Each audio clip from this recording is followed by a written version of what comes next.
First off, I'd like to introduce myself. My name is Tony Guy, and I am the Sergeant at Arms for South Santa Maria Rotary. I'm here with the contingency of folks from the South Santa Maria Rotary.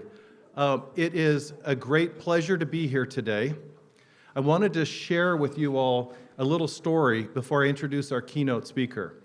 A few years ago, I went out to lunch with a law enforcement officer friend of mine, and he was talking about human trafficking, and he explained to me how the 101 freeway is a corridor up and down the state of California. And he told me things that I did not believe. I honestly did not believe. I thought he was exaggerating. I thought, how could this be true? I live in the Santa Maria Valley. I live in northern Santa Barbara County, and I couldn't believe that the stories he was telling me actually took place in our community. And I'll tell you, I was shocked. And then when I came to realize that it was true, I was appalled. And so I was speaking with a couple friends of mine, Vicki Connor and Terry Lee Coleman, and they invited me to be part of their group that puts together this human trafficking forum. And I will tell you, last year at the event, I heard things that astounded me. And I lived in my own northern Santa Barbara County bubble, and I had no idea. But I was provided information, and I told myself it's my responsibility not only to the community and to myself and to my family to get involved. And I'm really happy to see all of you here because it is really important that we're all involved, that we all understand that this is a real issue in our community, and it takes all of our support. So thank you all for being here. So it is my honor, and it is an extreme privilege of mine to be able to introduce our keynote speaker today. I want to share with you a little bit of his bio. This gentleman is amazing. He's seen a lot, he's done a lot, and he continues to do a lot. He's very passionate for this subject, and he's spending a lot of his time and energy to help educate all of us, and for that, I really appreciate it. So Russell Wilson, he's our speaker today. Let me tell you a little bit about Russell. He's an academic, he's a researcher, he's a trainer, a motivational speaker, and when you hear him speak, you'll understand how he's a motivational speaker. And he's a lover of life. He refuses to be defined by the sexual abuse and trauma that he experienced as a child, but rather he embraces those experiences as a lens by which to view the world, a place he sees filled with hope and opportunity and possibility. And think about that, from where he's coming from and what he's experienced, what he's seen, he sees the world filled with hope, opportunity, and possibility. He's a nationally recognized speaker. Russell motivates and inspires audiences with his story of resiliency, forgiveness, and passion for life, while challenging others like us to embrace the present instead of being defined by the past. His story of being sold by and eventually abandoned by his mother, his experiences in and out of the foster care and justice systems, his difficult journey as a struggling adult with no education or life skills have not deterred him from living a full life and helping others. Russell garnered his GED at 42 years of age. He subsequently earned degrees from UC Berkeley in South and Southeast Asian Studies. As a Ronald E. McNair Scholar, Russell completed his first research project in Cambodia on resiliency for male survivors of the commercial sexual exploitation. He received the UC Berkeley Institute of International Studies Undergraduate Merit Scholarship and the Benjamin Gilman Scholarship to continue his research in Indonesia. So Russell has worked with the National Human Trafficking Training and Assistance Care as a Human Trafficking Leadership Academy Fellow. He's helped teams of anti-human traffic experts formalize the federal definition of what it means to be survivor-informed for federally funded programs. He has trained thousands of people, including federal and government officials, local government officials, law enforcement, healthcare providers, nonprofit audiences, parents and teens, sharing his enthusiasm and joy for life. So at this point in time, it's a great pleasure and honor for us to recognize Russell as our keynote speaker. Please show him a warm Santa Maria style welcome.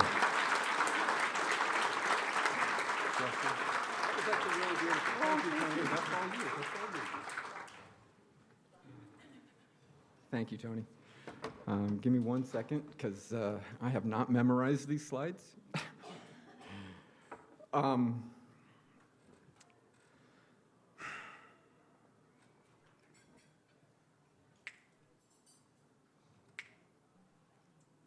you.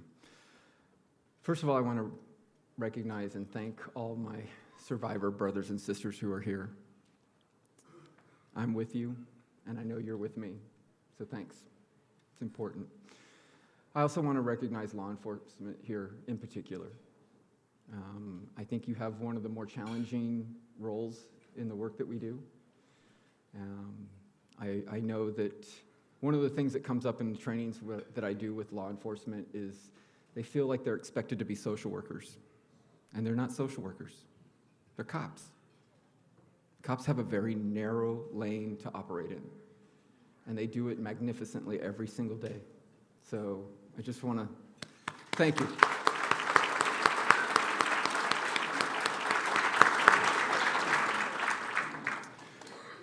Before I get to the slides, I'll just give you a little bit of background.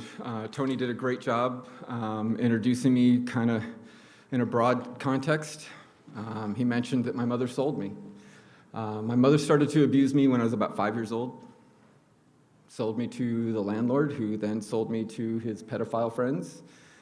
I grew up in Marin County for the most part, but I also was trafficked here in Santa Maria, Paso Robles, San Luis Obispo, Los Angeles, Santa Barbara. So we talk about the 101 corridor. That's where it all happened, between Northern California and Southern California. So it's full circle for me to be back here. And when Rotary contacted me to come and do this, I was excited, and really, it had a very deep meaning for me to come back here in the position and role that I have now in the work that we do. And so thank you for inviting me to be here with you in community, because that's what we are. We are a community, and it's the only way, as you said earlier, that we're going to really be able to do anything about this.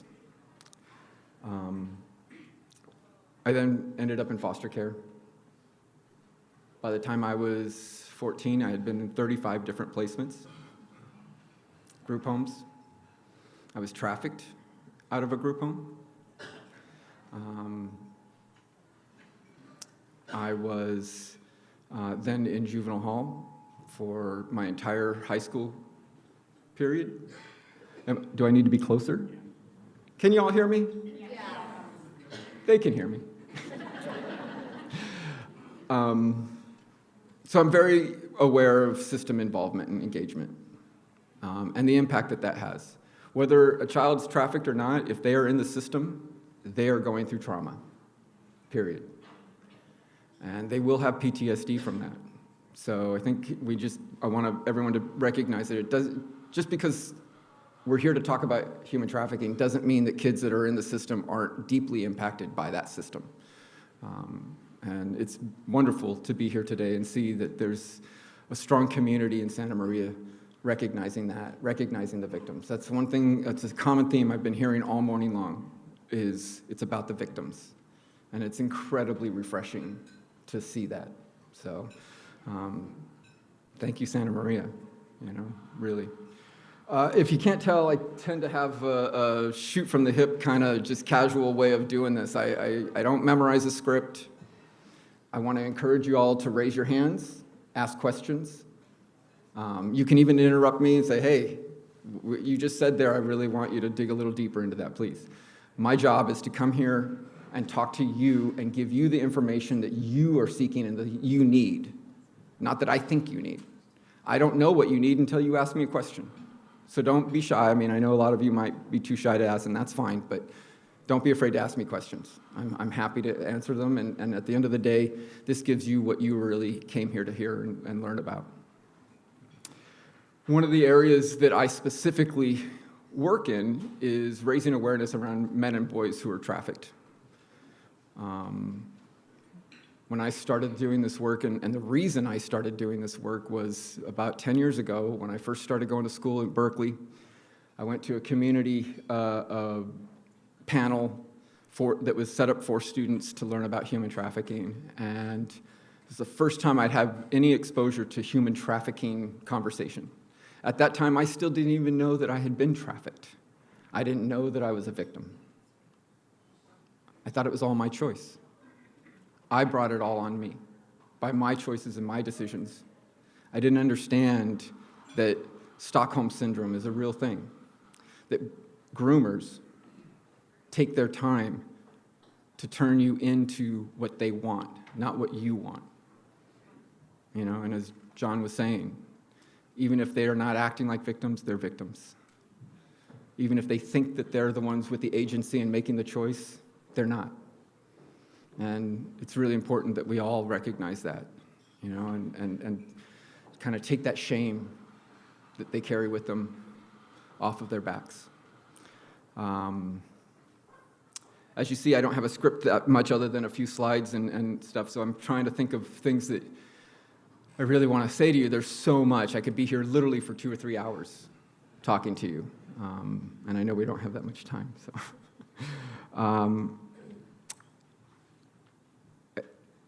one of the ways that men and boys go unrecognized and unnoticed is that we don't think that they can be victims. We don't see boys as victims, you know, and if we do see them as a victim, we blame them. Because why didn't you fight back? You must have wanted it. And that's simply not the way it works. If you're engaging with somebody who's been trafficked, boy or girl, and they are like, no, this is what I want, this is what I do, that's because they don't value themselves more than that. And the reason they don't value themselves more than that is because their trafficker, whether it was a parent or a guy down the street or a boyfriend, taught them that this is all they had to offer the world. And you hear that enough, you believe it. And I heard that from a very early age, that this was my purpose in life.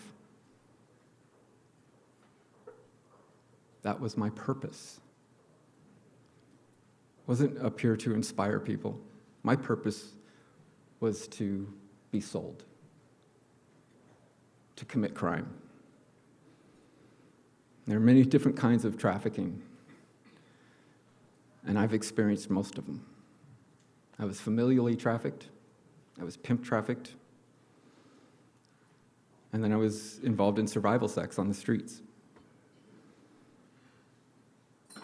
Even as an adult, when I was being trafficked or when I was in survival mode, I was still being exploited, even though I was over 18, and I thought that I was making these choices on my own.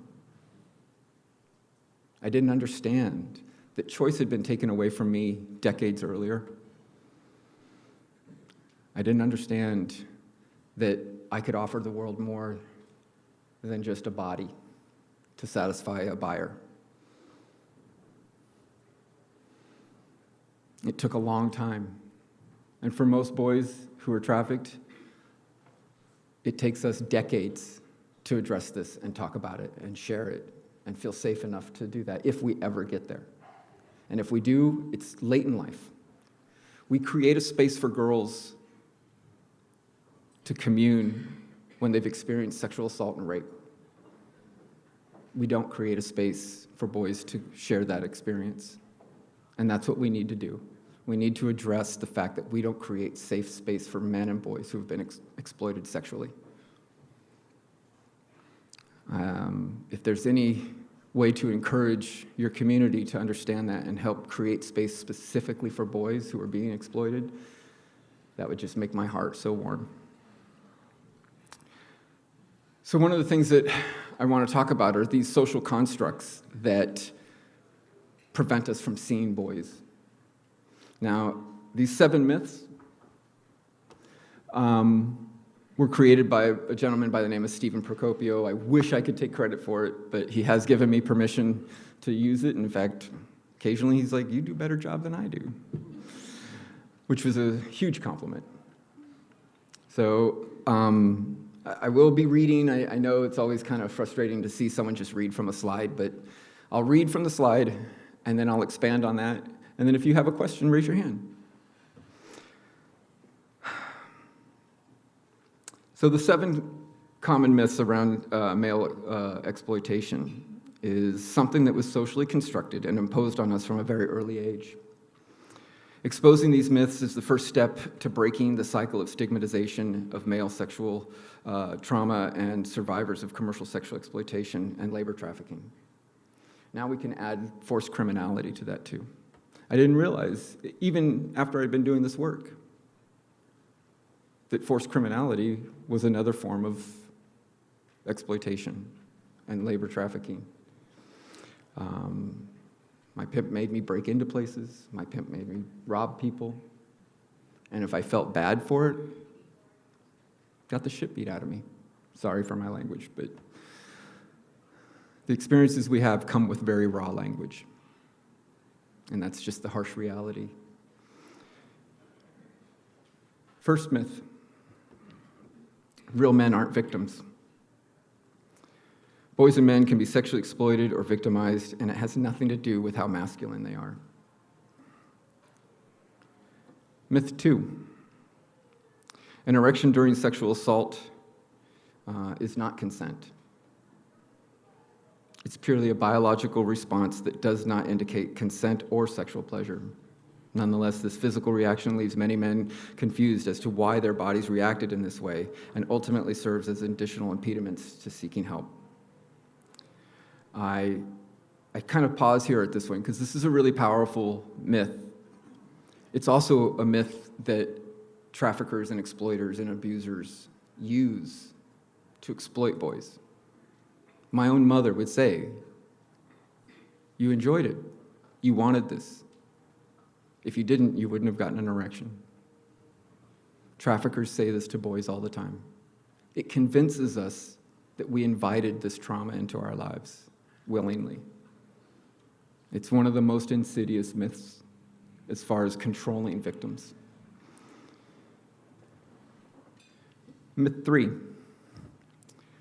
sexual abuse and trauma is less harmful to boys than it is to girls. Sexual abuse and assault harms boys and girls and non-binary youth in similar and different but equally harmful ways. One study found that the sexual abuse of boys was more likely to involve penetration of some kind, which is associated with greater psychological harm. Myth 4: most men who sexually abuse boys are gay. Boys can be abused by both straight and gay men, as well as women.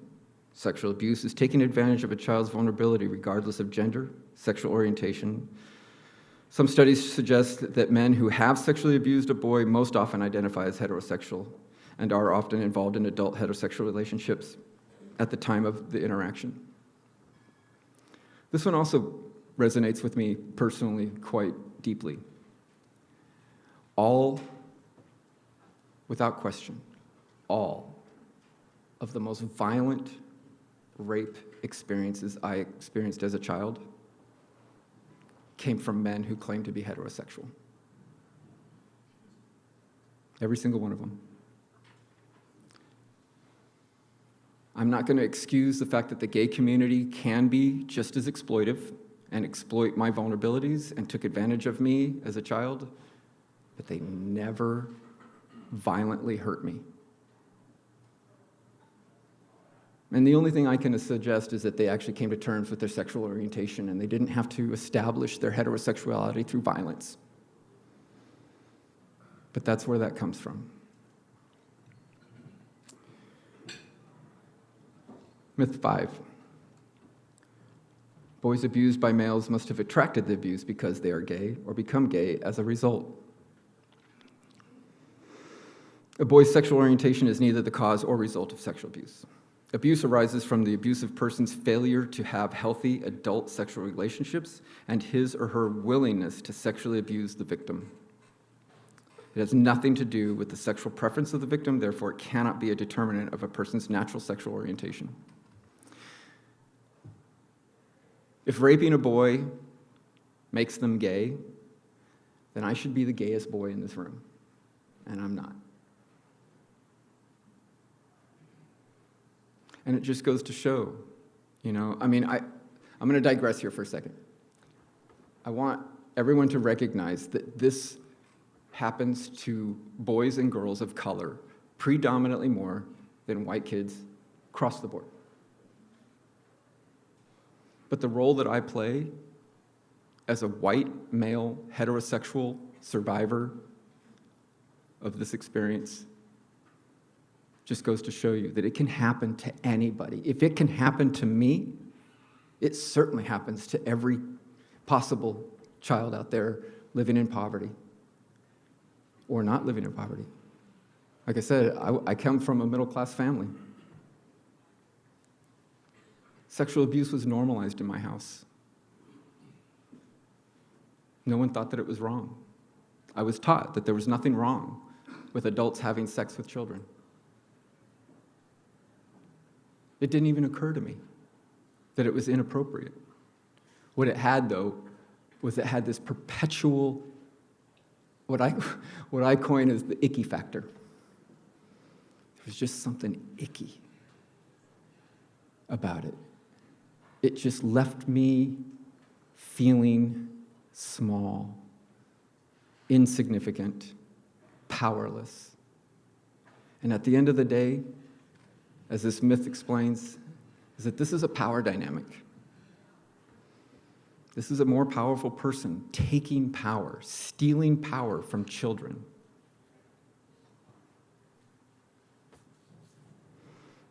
When you steal the power and agency from a child, it doesn't come back easily.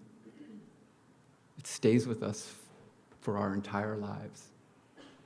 I had to go to UC Berkeley, one of the most prestigious institutions in our country, to have the confidence to stand here in front of you.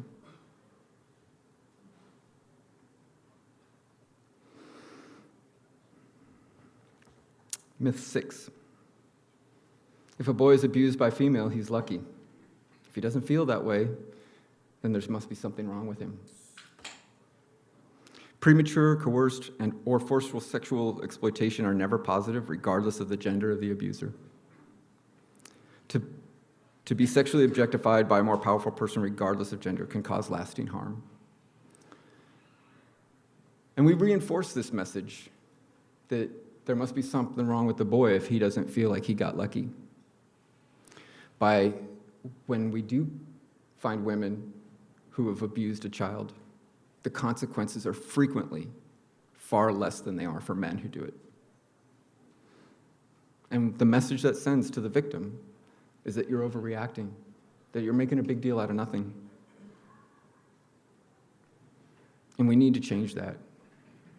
We need to have equal consequences, regardless of the gender of the abuser, to send that message that it's the act that we're punishing, not the gender.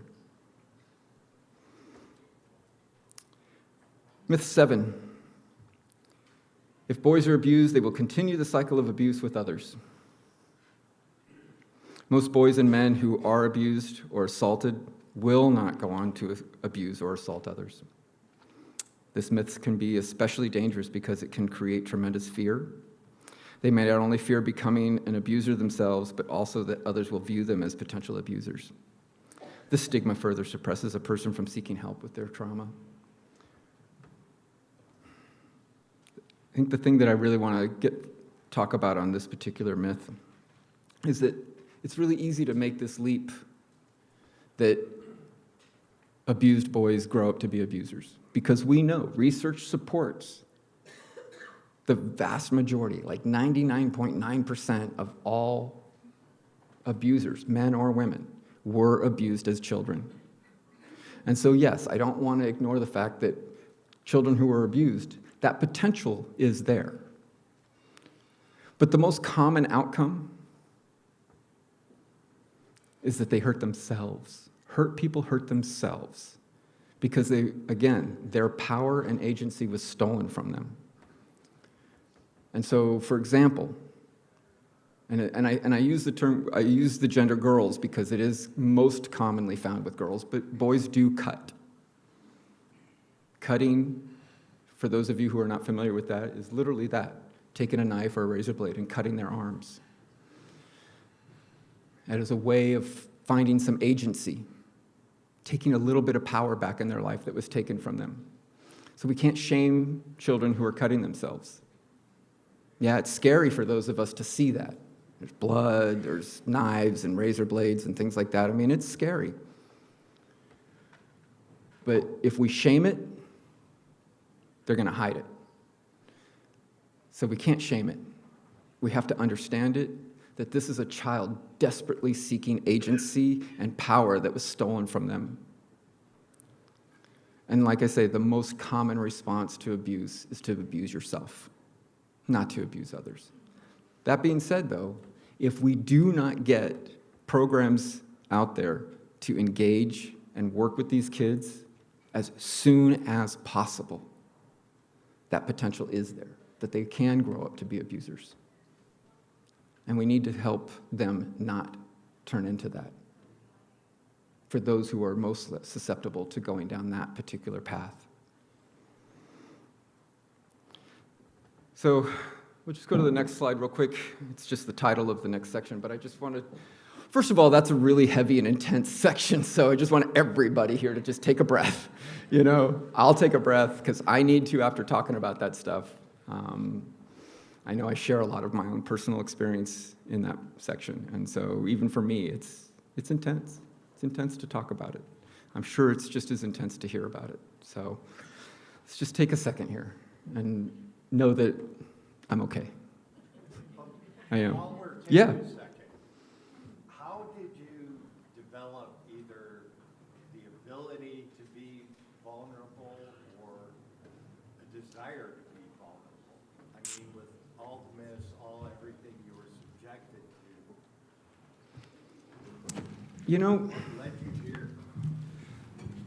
I think the vulnerability part of things, I learned when I was living on the streets and in the criminal world. I know this is not very intuitive, and it is not a typical normal response to that life. But I learned that if I was vulnerable and transparent, even with other criminals, dangerous people, I didn't pose a threat. It kept me safe because I was no threatening. You know, even criminals can see that my agenda was not to rob them or take advantage of their criminal enterprise in any way. So I could maneuver through spaces that most people could not maneuver through because I learned that vulnerability allowed doors to open for me. Later in life, I learned that vulnerability was the most powerful healing tool I could tap into within myself.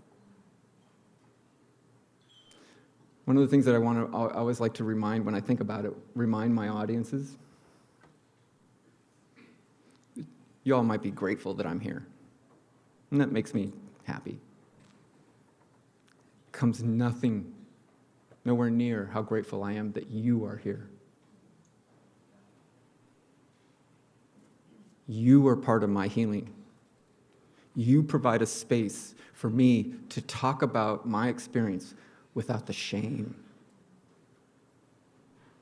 And if there's anything I want you to take home from all of this, the biggest, most powerful thing that holds victims back, male or female, is the shame. Shame in anything. Think about just yourselves. Say, let's just take somebody here who's never been sexually assaulted, exploited, abused, beaten, made to feel less than. You probably walk through life with a lot of confidence. But even you feel shame about some things. And people will make you feel shame about that thing. And then what do?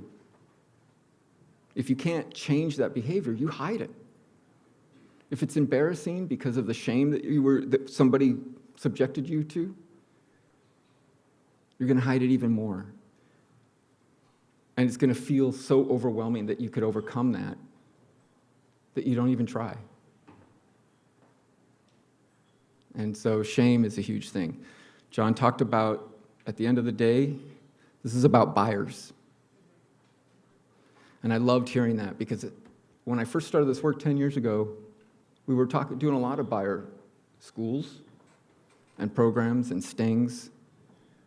And I was really glad to see that because the truth is human trafficking is a very basic economic situation. Economics 101, supply and demand. If there is a demand, somebody will step up to meet that supply. And we have to change that. If we don't make buyers accountable, we're just spitting in the wind here. We have to institute buyer schools. And I'm not talking about a 15-minute video or a one-day lecture. I'm talking about weeks of training and re-education around the fact that purchasing a human being is not a victimless crime. Because 99% of all buyers think that. They all think that I'm not hurting anybody. I didn't rape anybody. They did this consensually. We have to teach buyers that that's not okay. But we can't shame them into not buying anymore. It never works. You know, you've seen, and maybe you've heard stories where they would put the billboard picture of buyers that got caught up. Doesn't work. All that does is shame them, and it shames their family, who are innocent victims in this. So things like that, worst way to approach it. Worst way. You must connect with that individual, meet them where they're at, not shame their behavior, even though their behavior is horrifically wrong and perpetuates exploitation. We still can't shame them for it because they'll just shut down. They will not be open to hearing the fact that what they're doing is causing harm and perpetuating harm. They are human beings who honestly just don't know better. And we just need to fix that and help them understand that their actions have consequences. Thanks, John. Any other questions? Don't be shy. I mean, literally, I'm an open book. You could absolutely ask me anything, and that's very unusual for most, as I like to call myself, a thriver, because I'm not surviving anymore. Yes, ma'am? In your experience, or maybe experiences that you have been shared by other survivors, when was the pivoting moment of who or when you decided to share so that you become, I don't know if I could call it free of it, but in some way that weight comes off and you can start healing? Yeah. So what led up to me going to school, getting my GED, going to community college, enrolling in university, what led up to that was that I spent 3 years cracked out on methamphetamine on the streets. I had 2 children. Now, thank God they had a good mom who wouldn't allow me around them when I was in that state of mind. But I had an aha moment. I've had several. I've been super blessed. You don't have to raise your hand, but for those of you in the room who have faith and believe in God, you know if God speaks to you once in your entire lifetime, that's a unicorn blessing. And God has spoken to me many times in my life and has helped me turn directions, saved my life because I was willing to die to not continue down that path. And doing drugs was one of those moments.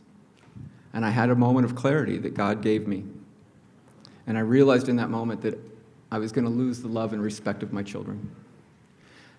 And having lived through that, myself and not having love or respect for my own mother, I knew the consequences of a child not loving or respecting their parent.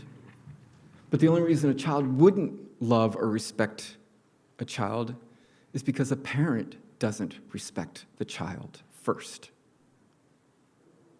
Now, I will say, my mother did love me. I knew she loved me. She just literally thought that what she was doing was perfectly okay. She thought it was okay. She literally didn't know that what she was doing was actually causing a lot of harm in my life. Did I ever forgive her? No. I accepted her. As an adult, I grew to accept my mother. But it was that moment that I quit doing drugs. Literally, in that moment, I'm like, done. Cold turkey, no program, just stop doing drugs. I've never touched it, and October 31st of this year is my 20th year of sobriety.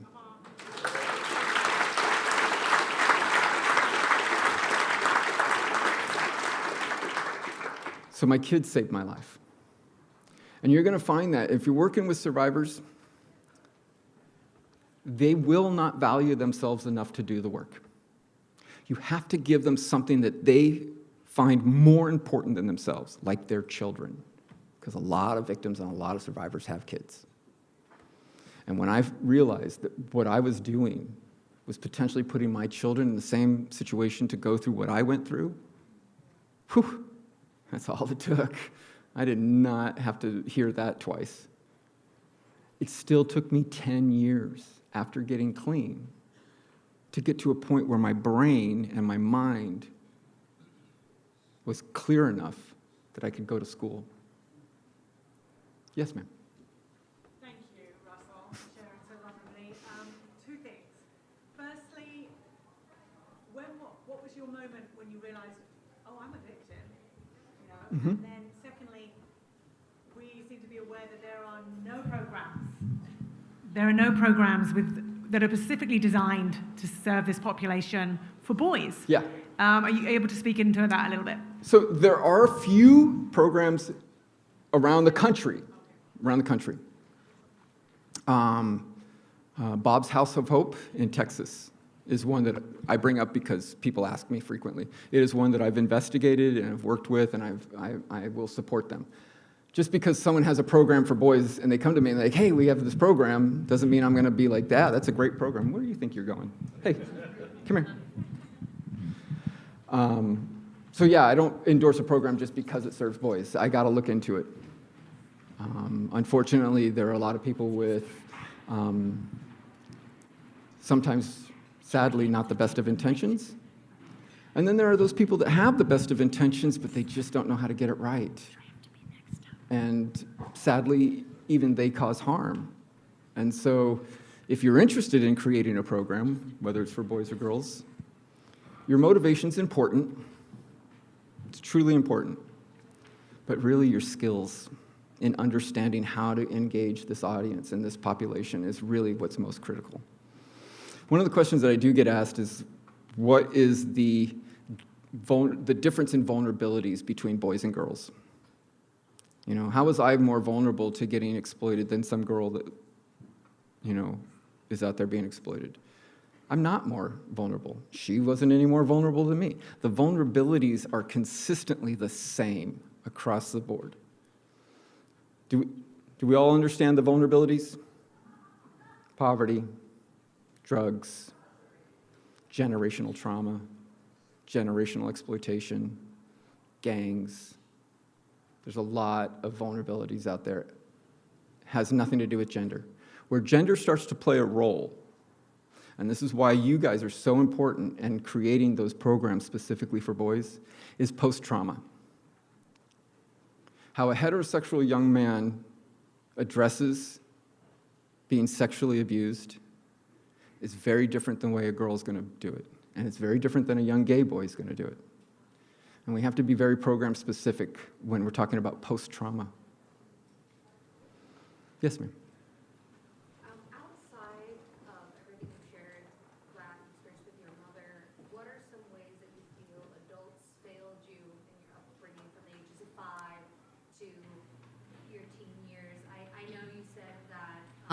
I saw later on you received your GED later on in your life, but I was just wondering, what are some ways that adults failed you during your years? Not your abusers, not like us in this room that are, maybe we say we see something, say something, but a lot of people don't. So is there anything you could share on that? Well, I mean, to be fair, I mean, it's a great question. I actually get this question a lot. The adults that could have stepped in and done something during those years of my life viewed me as part of the problem of society, juvenile delinquent. You know, that was my title, problem child, emotionally disturbed. That's what they saw. They didn't look, but you got to remember, I'm 58 years old. When I was a kid, it was the 70s, the 80s. We did not have the understanding that we have now. And the reason we have the understanding now is because of exactly what we're doing today right here in this room.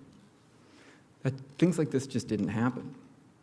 I kind of forgot to tell you because I got distracted and stuff, but the thing that brought me into this was that I asked a woman a question, why weren't you talking about boys in your presentation? She's like, well, the population of boys is about 2%, therefore we can't really afford to take resources away from the girls for such a small population. Thank you. Yeah, I was truly infuriated by that response. I think that, back to your question though, I think that what people could have done was just asked me. Now, would I have given them a straight answer? No. No, of course not. You know, I'm not going to be like, yeah, my mom's been raping me since I was 5, and, you know, these guys that live next door, they kind of also do. Why would I say that like that? That's not how I'm going to say it. It comes out in behavior. But we didn't have the training back then to understand the connection between trauma and behavior, you know, and especially with boys. You know, it was just about, you know, shape up or ship out. Like, just get your shit together and stop behaving this way. It's not that simple, you know? And so that's what I think was the problem, was that during my time, it was just unrecognized, especially around boys. And then even girls that were being exploited and trafficked back in those days, they were blamed. They were told, well, why are you doing this? Why are you on the streets? I know cops aren't doing that anymore. But back then, that's what the cops would do, you know? And if they had some compassion, which all cops become cops because they have compassion. They're like, we can help you get off the streets. We can help you get out of this life. But if they met a boy, they would never have said that to me. Would never have said that to me. You know? Because it's like, boys, you know, you're just supposed to pick yourself up by your bootstraps. Well, when those bootstraps were used to strangle you, it's kind of hard to pick yourself up by them. So, are we good on time?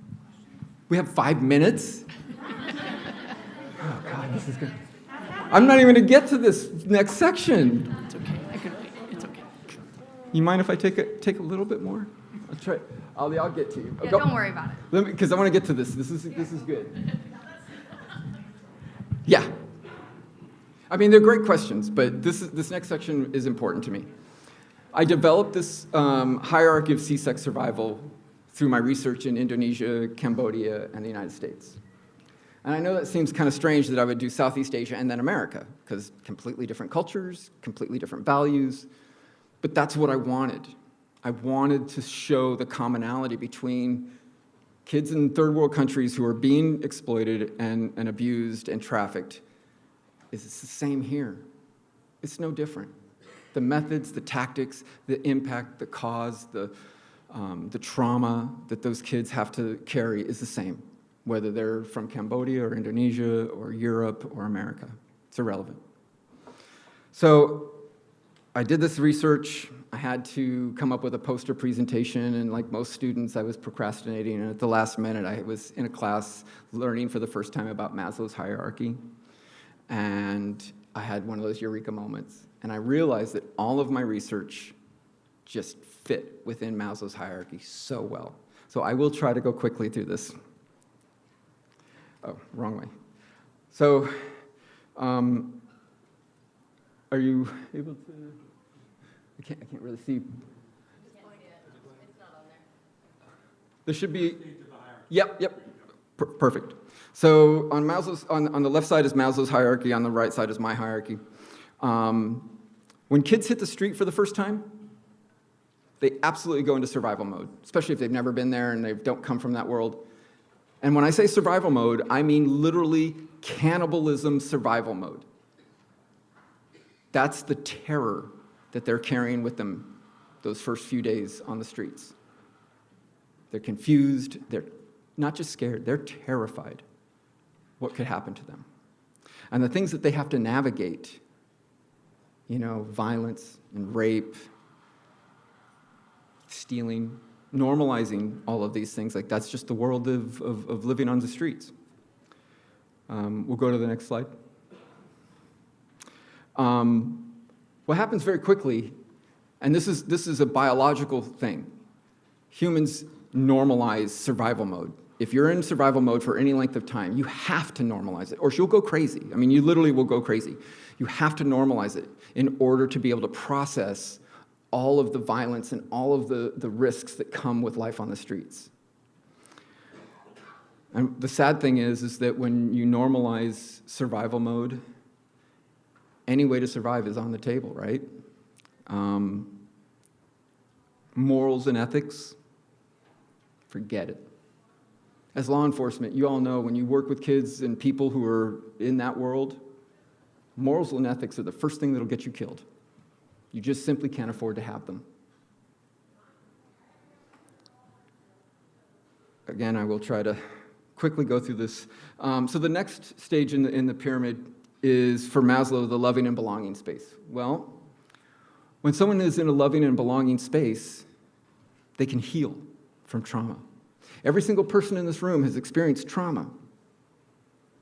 The sad difference is that for those of us who were exploited, didn't have that supportive network of friends and family and loved ones to help us through that trauma, to give us the skills and the tools that we need to manage that trauma. So what we do is we end up doing drugs to manage that trauma, or alcohol, or cutting, and self-harm, and criminal activity, because we have no value. The trick is when we get a kid and we get them into a program where loving and belonging and healing can begin, it terrifies them. It's unfamiliar. And they're out of there. How many social workers are in the room? Really? Okay. Okay. When you've placed children? No? So any of you in this room who have placed children in a program, and if you haven't, that's fine. But the context that I'm trying to get to is that they run away. It's the first thing they do. They're like, hell no, I'm not going to do this. I'm out of here. I got freedom on the street. They think, right? Because they can do drugs whenever they want. They can drink underage, and it doesn't matter. Their traffickers don't care. In fact, the traffickers are going to encourage that. So to all of a sudden have to conform to rules and a program and all that structure, which is actually one of the most important things for children to have, is structure, right? For those of us who are parents, and we know we provide structure and consistency for our children.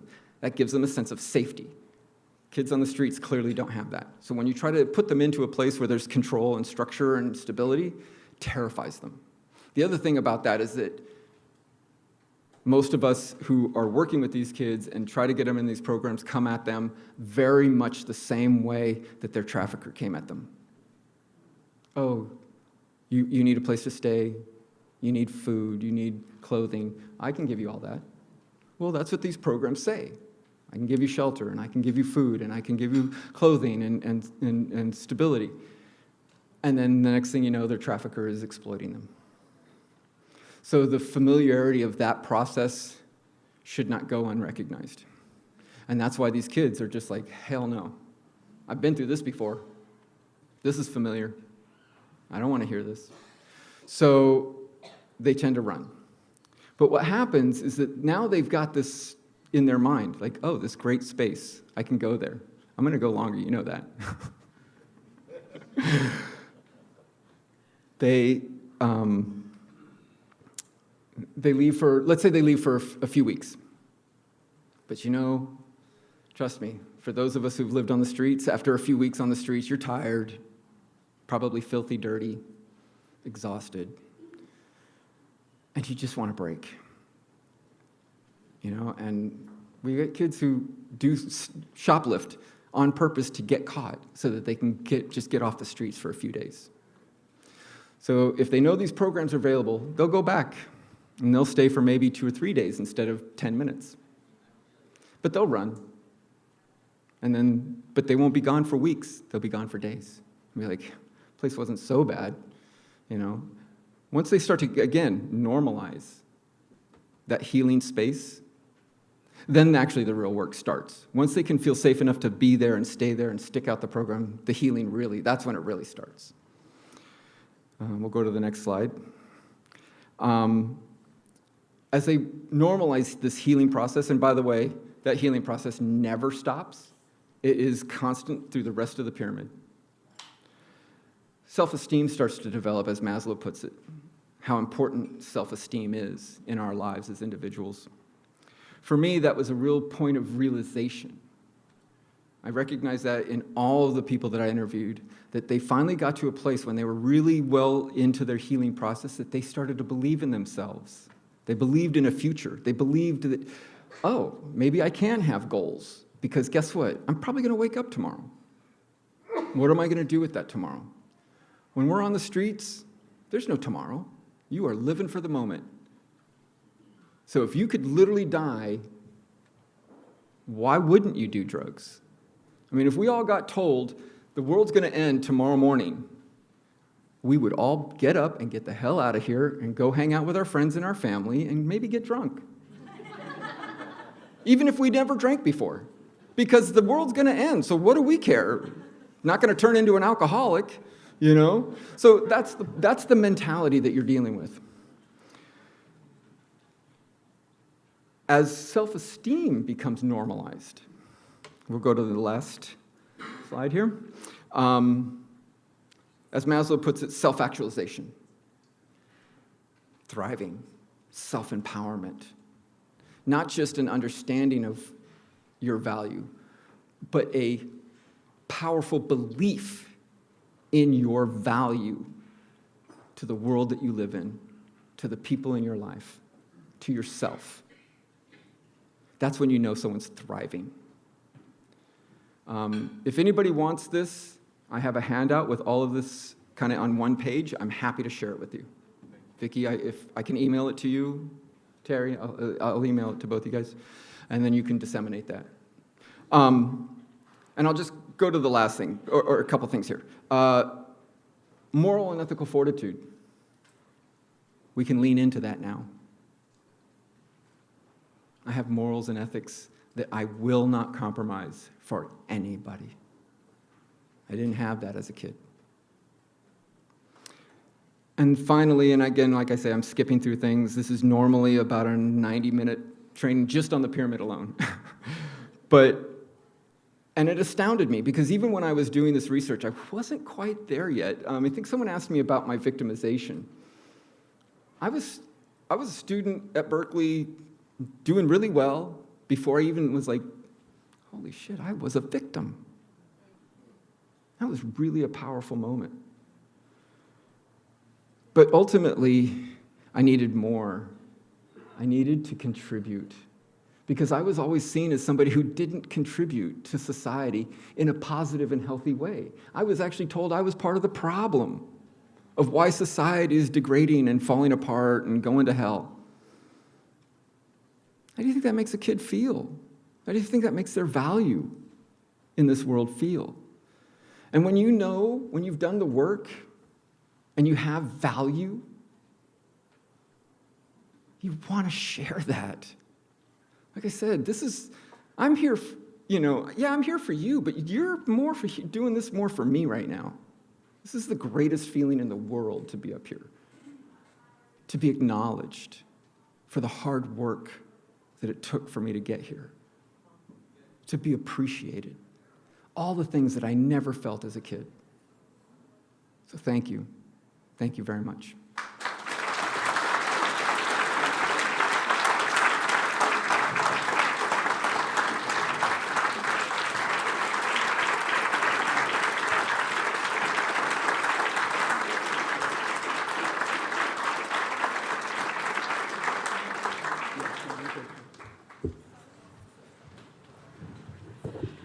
Well, that was an amazing experience for all of us.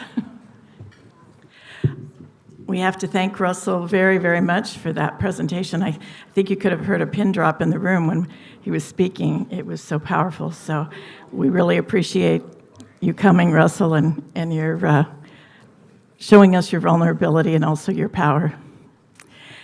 So next, as Russell mentioned, we're a little bit behind. So I'm going to just point you to the biographies in the program of our next two speakers because they're equally interesting, and I think you'll enjoy their perspectives on this topic as well. First, we would like to introduce Denise Lerona. And Denise has an interesting perspective because she's not a survivor herself, although I guess in a way you could say she is, but she is the parent of a survivor, the mother of a survivor. And we specifically reached out to her when we heard that because we've been trying to find ways to help parents better understand this topic and how to help parents address this topic, and we thought she might bring some good perspective on this. So help me welcome Denise Lerona, please.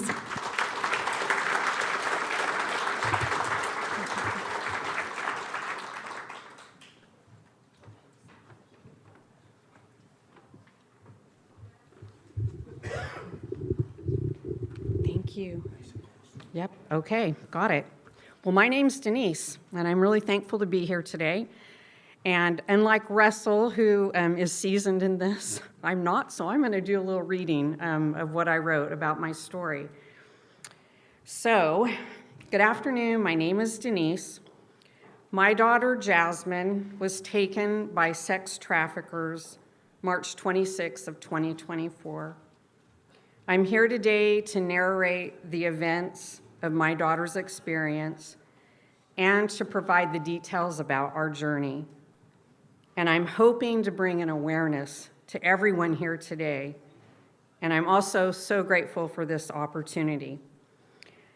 I have 4 children, Brandon, 48, Seth, 41, Lene, 34, and Jasmine, who was the last of my 4 children. I want to tell you just a little bit about Jazz. She was an easy baby, zestful, funny, quirky, brave, loyal, and kind. And for the most part, Jazz lived in her own little world.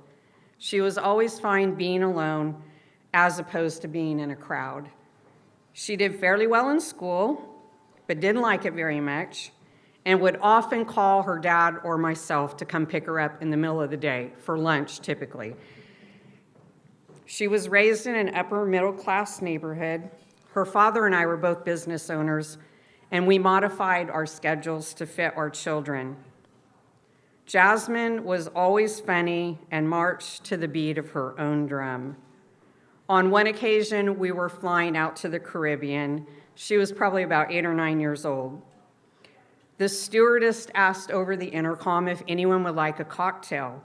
Jazz enthusiastically raises her hand, waves it in the air, not thinking of an alcoholic beverage. She calls out her order of a shrimp cocktail, which surprised us all. So with that said, just to add a little context to my story, I'm really going to try to get through this without some tears. In January 2024, 3 months before Jasmine was kidnapped, I buried my youngest son. It was a sudden and tragic death. I was present just moments after he passed away. Something no parent wants to do is watch their child being carried off in a body bag. The following month, there was an active shooter in the apartment complex where I lived. 2 people died that night.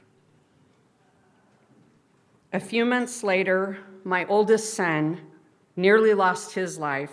He was stabbed in the face and beaten with a crowbar while on the job. So understand my mind space. I was still experiencing shock and psychological distress at this time, which brings me now to the core of my story and why I'm here today. I'm going to be using the exact text that I received the morning of March 26, 2024. I am going to talk to you about what happened from the texter's perspective. So I'm going to call her Ava. I began receiving text from an unknown number. Ava began telling me she had attempted to rescue my daughter. Pause for just a minute here. From two people, a male and a female. They were pulling her out of a bush. She was unclothed, no clothes at all. I responded to her by asking, where? Can you tell me exactly where you are? She said, I'm at the Oxford Suites Hotel in Pismo Beach. Ava was apparently staying there at the Oxford Suites Hotel. She was from Bakersfield. Her text stated she had heard a girl screaming and noticed that in a bush near her, two people were trying to pull this young woman out of the bush and drag her into a car. So I began to ask her to tell me exactly what was going on. I wasn't certain if this was like what this was. You know, I'm trying to think, is this somebody got the wrong number or what's going on here? She responds in her text. She says, this guy is angry. We messed up his money by helping your daughter. He was not happy to see us there, meaning her and her sister were both at the scene. Still a bit unsettled in my own spirit, but I kind of had a feeling now like this, something was really going on here. She goes on to text me, the sex traffickers, thought Jasmine had taken $30 from them, but they knew she didn't. The texting continues. Ava says, I'm not scared if he hurts me, but what's going on here? She says there's girls with him, and they're all young girls. They're all under 18. Ava then sends me a video of the girl screaming at my daughter. At this point, I'm trying to comprehend and understand what the situation is, exactly what is going on here. I'm panicked inside, but I feel calm as far as knowing what to do. My years working in a battered women's home and also going into the prisons and jails for the last 35 years have paid off in some ways. The combined experience helped me to maintain a cool head, all the while knowing that I had to get my daughter. I'm going to pause here for a minute. I was thinking to myself, this is going to be a rough road ahead, not only for Jasmine, but for our family, and I don't even yet have all the details. The texting continues. Ava says, your daughter told me they had a machine to track her. This guy is scary, she says. He showed me he had a gun. Now the panic really sets in for me. A guy packing a gun is a whole different story, and a guy putting a tracker on my daughter is altogether crazy. She says, if you put it all together, it all makes sense. He's way too clean. I'm begging her now to call the police. She says she will. Ava then sends me a text saying this guy's in a white Chrysler and tells me to make sure that when I see Jazz, I check her for a tracker. At this point, I don't even know what a tracker is. I'm like, I don't understand. But she starts sending me information. She tells me this is why Jazz is so scared. She goes, this guy's creepy. He has other underage girls that he didn't want to let out of his car, all white young girls. To my knowledge, Jasmine was the only female who escaped this. The rest of the females were driven off by the traffickers. Ava continues to text me, this guy is taking girls, he's drugging them, tapping them, having sex with them, and then offering them to others. And whoever these people are, they're scary. And this city is weird. This is her text. I'm just going with what she said. The events surrounding my daughter's trauma and struggle have been difficult for me to understand and process. And considering that I was also dealing with the recent loss of my son, the other events, which all happened in about a 6-month period, I look back now and I can truly say I was in a fog for about the last year. I am very close to Jazz and consider her to not only be my daughter, but my friend, as well as my son Seth, who passed away. I was not estranged from my children in any way and considered our bond to be unbreakable. To watch such tragedy take place and to be so involved in each situation is overwhelming, to say the least. It took all that I had to get through my first year. I could admit I did not cry often enough. I barely made it through my daily life and work, but I didn't miss a day. And I want to give a shout out to all my people from work. Thank you guys for being here. To ponder the way my daughter was degraded, humiliated, and has maintained her dignity is astounding to me. She has walked through the worst possible situation, and she has a carefree heart and attitude. Jail time hasn't jaded her. Being humiliated in public hasn't made her angry or unforgiving. And these are the things I admire about my daughter. I raised her not only to withstand the storm,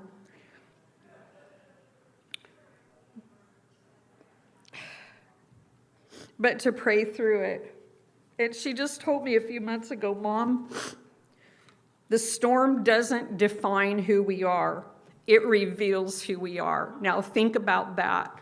My own daughter is telling me the storm, it defines us. And that to me says my gal had some strength. I think about that, and I am proud of the way Jasmine has walked through this unpredictable life event. The pain has been undeniable, hard to hide, and at times unrelenting. People don't really understand how imaginable the suffering is inside. There are no support groups for parents of children who have suffered human trafficking, at least none that I'm aware of. And most of the support I would have found in my family was unavailable, as each person was dealing with their own grief at this time, and it's understandable. I, too, have worked hard on not carrying unforgiveness in my own heart, and it's probably the most important aspect of my whole entire journey. I have worked on this. It's a choice I make daily to get up and not carry unforgiveness. I look for ways to help others around me heal from whatever has hindered or hurt them. And I believe I am a carrier of God's presence, and I will maintain a spirit of grace and forgiveness no matter what. So my daughter that day ended up taking a car and leading police on a high-speed chase. She was naked, drugged, and frightened. She ended up going to jail. She committed a crime, so she did some jail time behind this. We are still healing from 2024's tragedies. And as for Jasmine, she has been severely traumatized. When we talk about all that has happened, her memories are still non-existent to very sketchy. I am told this is not uncommon for trauma victims to lose their memory or to choose not to remember. We are working to support her and see that she gets the help that she needs to heal. It's been a long process for myself as well as our family. And part of our healing is being able to talk about it to others and help them understand the reality of this. What I'm really passionate about is bringing in awareness to this crime. So I'm going to reiterate some of what's already been said, but it's something I have just learned. We are on what's called the corridor. It's a passageway from LA to San Francisco, and we're halfway in between. This is happening in our communities. It's happening to young and helpless men and women. It's happening to women who have been marginalized, men and women who have substance abuse challenges. Please don't tune out the broad scope of this crime. I never thought it would be my daughter, but it was. Some of my own research says that these traffickers prey on women and men who have circumstantial hardships and vulnerabilities. They have an eye for these individuals. They look for them. They look for those who have a need of belonging or affection, a history of abuse or neglect, women with low self-esteem or mental health issues. Women and men who have substance abuse issues are also targets. And they do target individuals as opposed to people that are like in a group. My plea is to give your children information about what to watch for. People think they can spot traffickers. It's not always the case. The reality is that human trafficking occurs everywhere, and much of it is in public. And believe it or not, it largely goes unnoticed. And like my daughter's situation, it was near a hotel, one of the most common places as I understand it. And one of the reasons hotels are common is that they are near interstates and highways and also airports. It's apparently one of the most locations used by traffickers. I want to bring my story to a close. I am grateful, I really am. I'm so grateful to be here. And I appreciate the fact that I've been given a platform and time to expound on my journey. I believe a community working together can curb this dreadful crime. And having some awareness that this is alive and present in our communities is essential to taking down the ones who are responsible for snatching our kids from the streets. I am committed to speaking out about this issue and hope to tell my journey to others. Again, I want to give my gratitude to all who are working in law enforcement and with law enforcement to see that this crime winds down. Thank you.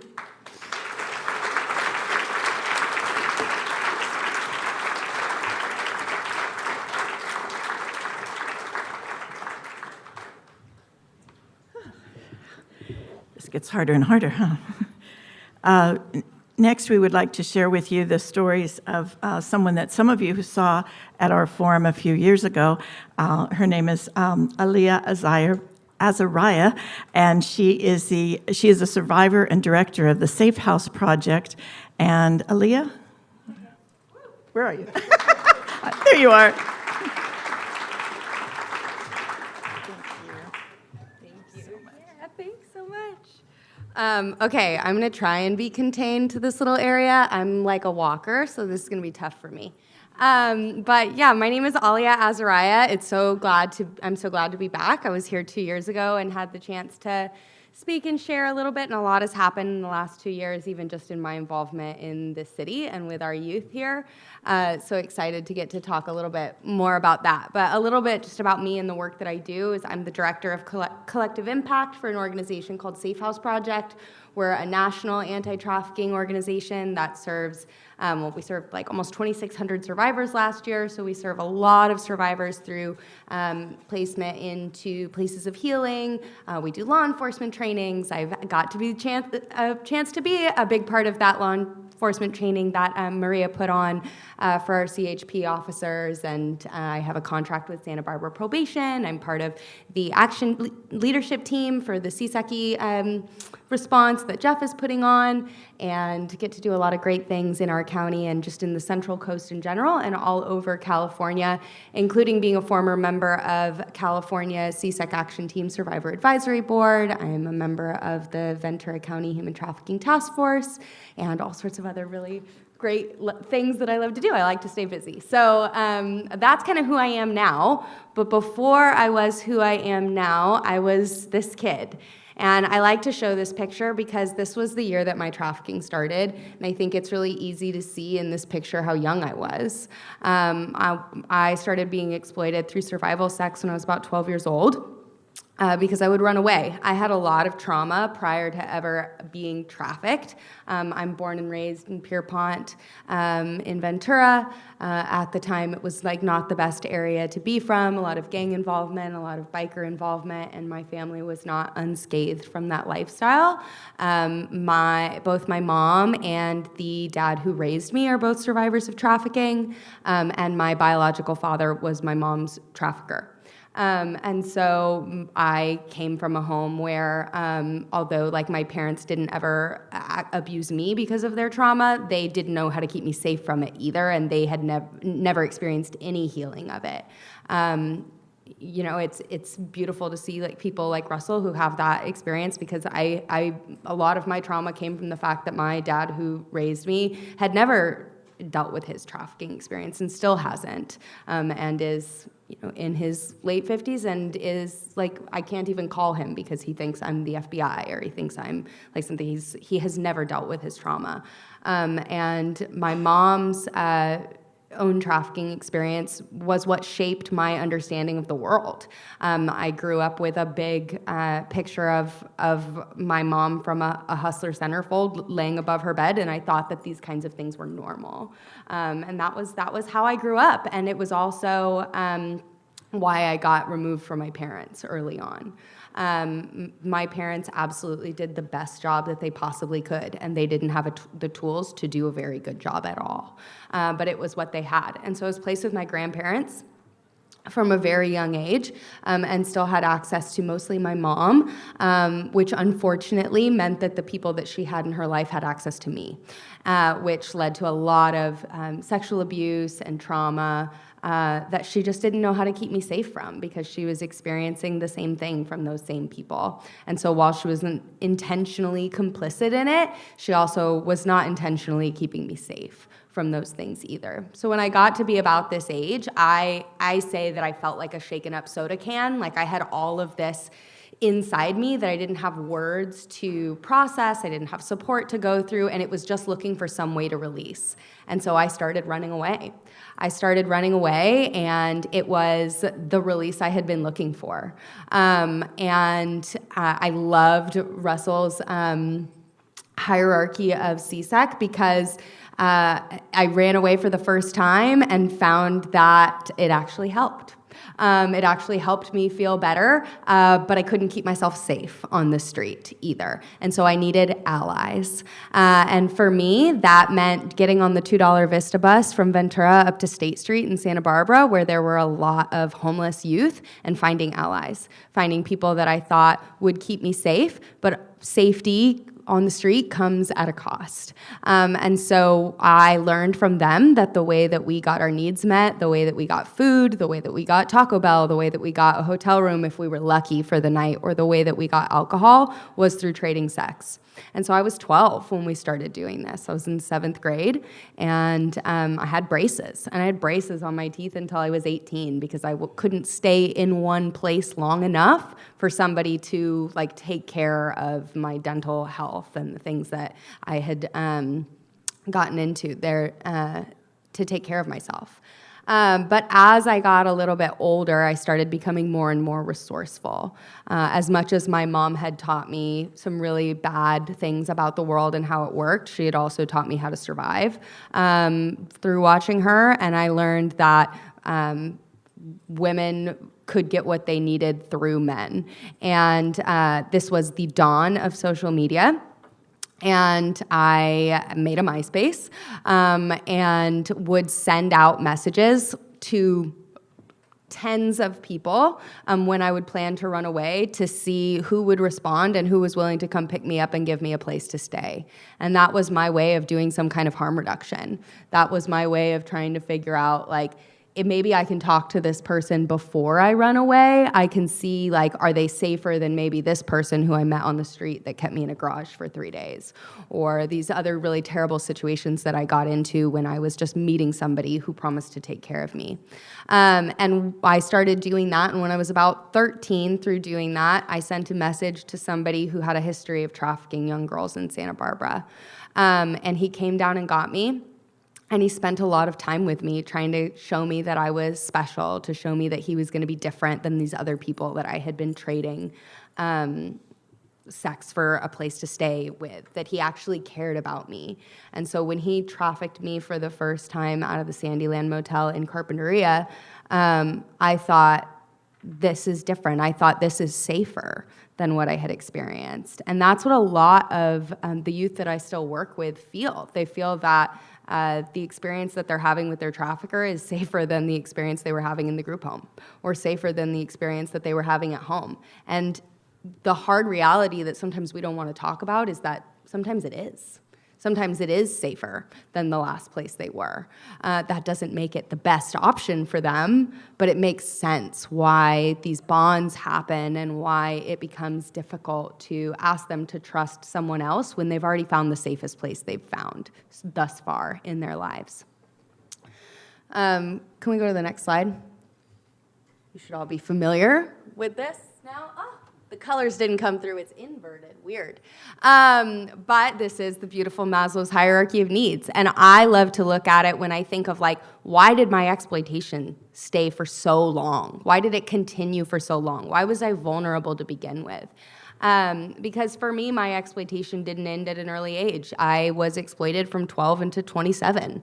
There were periods of time where I wasn't being exploited. There were periods of time that my involvement in commercial sex would have been considered like legally consensual or not under a trafficker. There were periods of time where I would have been labor trafficked and not sex trafficked. There were periods of time where I was in domestic violence and not in sex trafficking. But what remained consistent was that I had significant gaps in my own personal hierarchy of needs. And a lot of those times, those gaps were in my safety and physiological needs. So a lot of time between 12 and 27, I needed a place to stay and only had one tool that I knew of to fulfill that need. A lot of times I needed to provide for myself in some way or another. And when those needs were met, I still had the needs of safety and belonging. I still had the needs of self-actualization. And I had been told by so many individuals that you are made for this. You are good for this. You are good at this. This is what you are for. This is how you can be successful. I was introduced to people who, from the outside, looked like this life had worked out for them. And I felt like, why is there something so wrong with me that this continues to be painful, that this continues to hurt my heart when there are these other people who it's not hurting. I know now that it was hurting all of us. We were just hiding it from each other because we didn't want to be seen as weak, and we didn't want the other person, we were all thinking the same thing, right? That the other person wasn't hurting, and so there must have been something wrong with us that we were going through this. And so I continued to have gaps as I got older. And so that picture in the right, which I think looks really weird, or it's just my angle, was me like a couple of months before I exited. And that was me at my very best. That was like a family Thanksgiving that I went to where my mom was kind of the only person in her family that had this kind of life. Everyone else in her family is like the postmaster. He was the postmaster of Santa Maria at one point, my grandpa was. My grandma was a school teacher for 45 years. My aunts are real estate agents and have master's degrees, and my mom was really the odd person out. So when I would go to my families, I was trying so hard to figure out, like, how do I get to where they are? I don't understand, like, why my path doesn't look like that, because I didn't understand the effects of trauma. So that was me trying to look my very, very best. When I was 27, I got into a situation, and I loved how Russell put it, where I was willing to die to not have to live this life anymore. And that's where I got at 27. Before then, I had been like, I can do this. I can figure out a way to survive in this. If I get a new boyfriend, or I have a new pimp, or I am trafficked in this area, or I get somebody who's whatever, somehow, like, I'll survive in this, and I can be able to get out and figure it out on my own. And when I got to be just after I turned 27. I realized that, yeah, I'm willing to die rather than keep trying to make this work. But for me, there was another person that I had known that had exited, and that gave me hope that maybe there was a third option besides die or keep trying to make this kind of life work. And since then, can you go to the next slide? I show these pictures because I want you to see that my life is really good. Like, since then, I've gotten married. I've formed a community with all sorts of other survivors. I graduated college, and I've reconnected with my mom, who now understands her experience. And she has not stepped into this work, but is a huge supporter and has come to conferences with me and has the language to talk about her experience and claims that, and it's something that she wouldn't even talk about. She had never talked to me about who my biological father was until I was in my 30s, and now we can have those conversations because she's been able to see that my life got better, so maybe her life could get better, and also she had been through these hard things, and we could talk about them. So all of these beautiful things have happened in my life since then, and the reason for that is because, yeah, you can go to the next slide, because I moved into this really incredible place called post-traumatic growth. And post-traumatic growth doesn't happen for everybody. It happens only under the right conditions, and those are conditions that actually we have some form of control over. Most people who go through really hard things, you'll hear people say, like, you're so resilient, and the kids are so resilient, and people are so resilient, and that's great. We need to be resilient to get to post-traumatic growth, but we don't have to stay there. And the sad reality is most of the kids that I know, they aren't even living in resilience. When we're talking about the minors, and I'm speaking to that because that's my area of expertise, and that's who I actually know in this community here in Santa Maria, is minors who have been or are currently being trafficked. Most of them are not living in that resilient place at all. Most of them are still living in the cycle between kind of survival and victimization.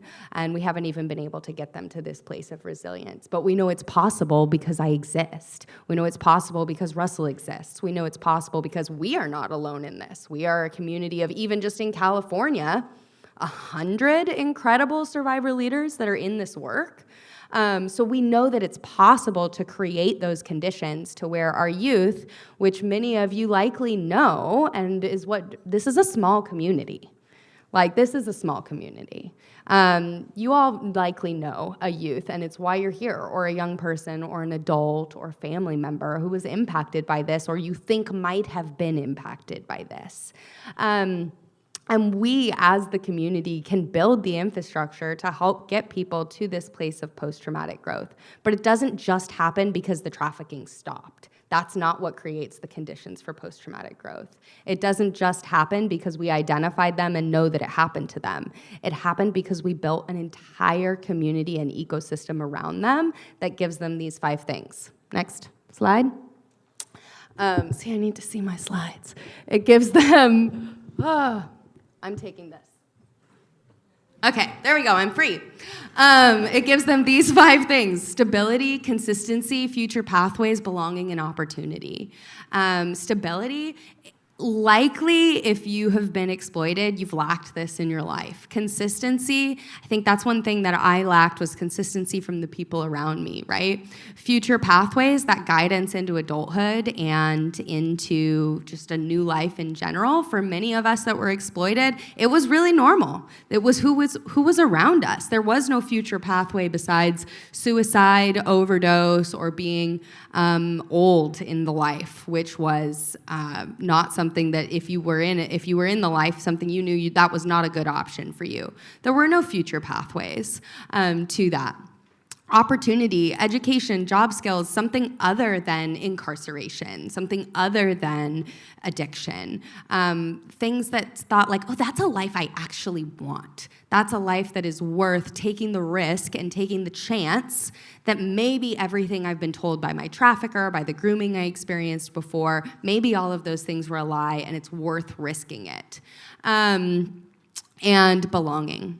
To be seen is to be loved. To be known is to be loved. And I can tell you it's easy to look at that picture of who I was when I was 12 and see a victim with braces on their teeth. But I didn't live in 2026. I didn't live in the world where I was getting social media from 7 different directions. I didn't live in the world where you could order a tattoo gun on Amazon. If I had, that's not what I would have looked like at that age. It's not. I would have had tattoos on my face. I would have had makeup that made me look 25. I would have. It doesn't make me somehow like different that I didn't have those things. I just grew up in a different time. So a lot of the teens that I work with now, I think like, man, people probably think when they walk into Subway that they're there for a bad intention. And how does that reflect on somebody who's actually trying, who's trying to see like, is it even possible for me to reintegrate into this world? Is it even possible for me to have the life that Alia has, to have the life that Chantel has, because I don't look like that,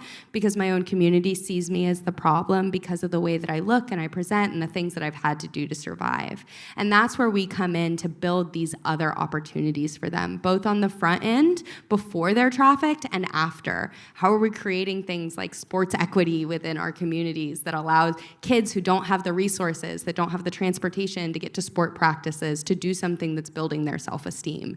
How do we create these other kinds of art and after-school curriculums and creative writing and all of these incredible things that help people do things that make them feel good about themselves, so that maybe these areas feel like safety and they feel different than these other areas in their home where they're not feeling good about themselves because they're going to school with dirty clothes, or they're on, free lunch is a little different now, but like when I was growing up, that was a big stigma. Like, how do I not have them know that I'm on free lunch, right? And how do we create these places for them to build self-esteem so that they're less vulnerable? And then how do we create these kind of re-entry systems for our youth that have already experienced this without expecting them to go back into normal life as if they've never experienced them, and erasing that victimization? How do we provide them a new opportunity where 16-year-olds can get like trade school and vocational opportunities, where they can get their own apartments and have support in those kinds of systems, instead of asking them to go back into the teachers that just aren't equipped to serve them and their level of need? How do we provide a new life that's worth living? And that's where all of us come in, right? That's where the things that we have our hands in, the opportunities that we have arise. Like, not all of us are a CHP officer that can go on to, advocate for training of all CHP officers. Not all of us are survivors. Not all of us run safe homes, but all of us have a part to play in the collective impact of how we stop trafficking, whether that's by asking for digital safety in your schools and conversations around that, whether that's just being a safe person for a young person that you encounter outside of the liquor store and smiling and asking them if they're having a good day and treating them with dignity. And maybe it's doing something a little more intense and stepping in with both feet, and maybe it's financial. But either way, every single one of us has a part to play, and I'm living proof of what can happen when we create those ecosystems and those structures that support survivors well beyond exploitation. Thank you. Oh, I can do Q&A, but yeah.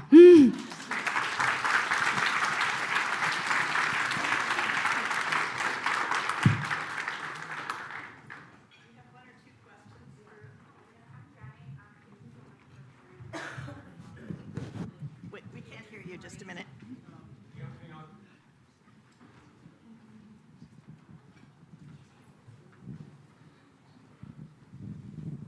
Thank you so much for sharing your story, first off. I wanted to ask, has there been any challenges, or how has your organization worked to build culturally responsive practices? Because a big portion of kids trafficked are kids of color, Yeah. Black and Indigenous kids, and so how has that played out in your organization? Yeah, that's a great question. I think for us organizationally, it's who we bring to the table, right? We've been intentional with trying to hire to have those voices at the table, but also through community partnerships, right? So there are incredible organizations that work with Mixteco communities and other culturally specific populations, and they have been invaluable. And oftentimes we let them take the lead, right? So maybe we can provide these resources, but let's let my COP or some other culturally specific organization take the lead relationally with that client. But there's a huge need for more culturally responsive resources, right? Because I can't speak to the Black experience. I can't speak to the Mixteco experience. I can speak to many, but not to those, and we need people that are able to do that. So it's a growing need, I would say. Yeah. One more question? Anyone else? Okay, well, thank you all. Yeah, thanks for having me.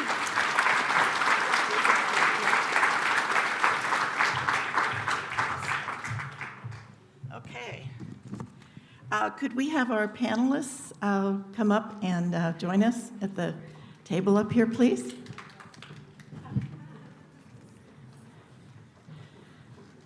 And I'm going to ask our table to give me like a 10-minute warning when we're getting close. You could.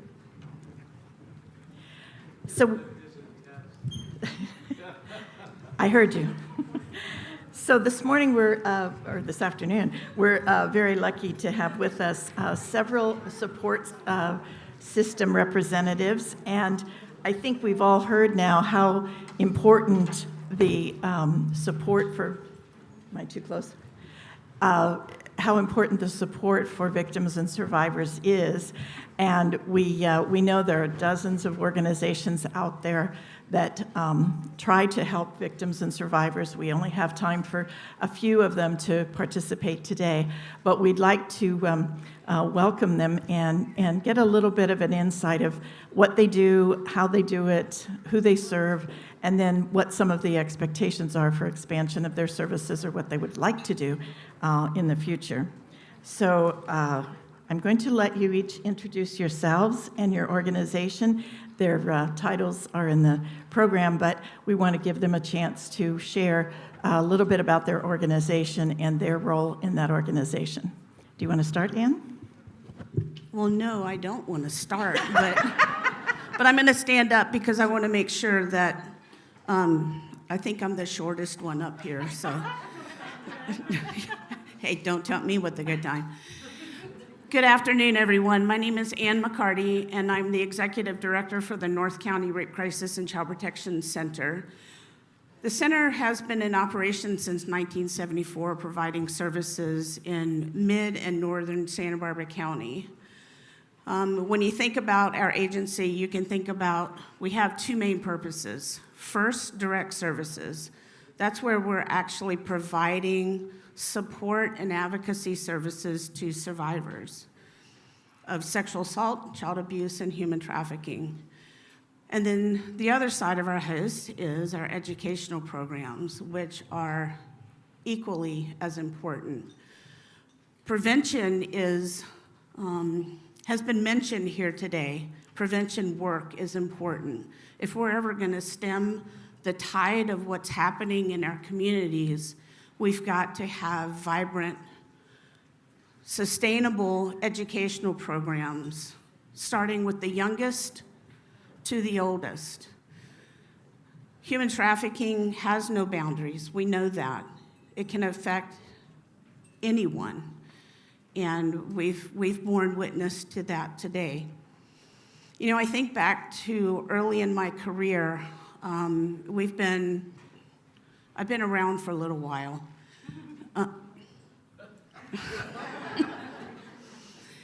And I remember a woman, not long after I started at the center in 1994, a woman who just always came around.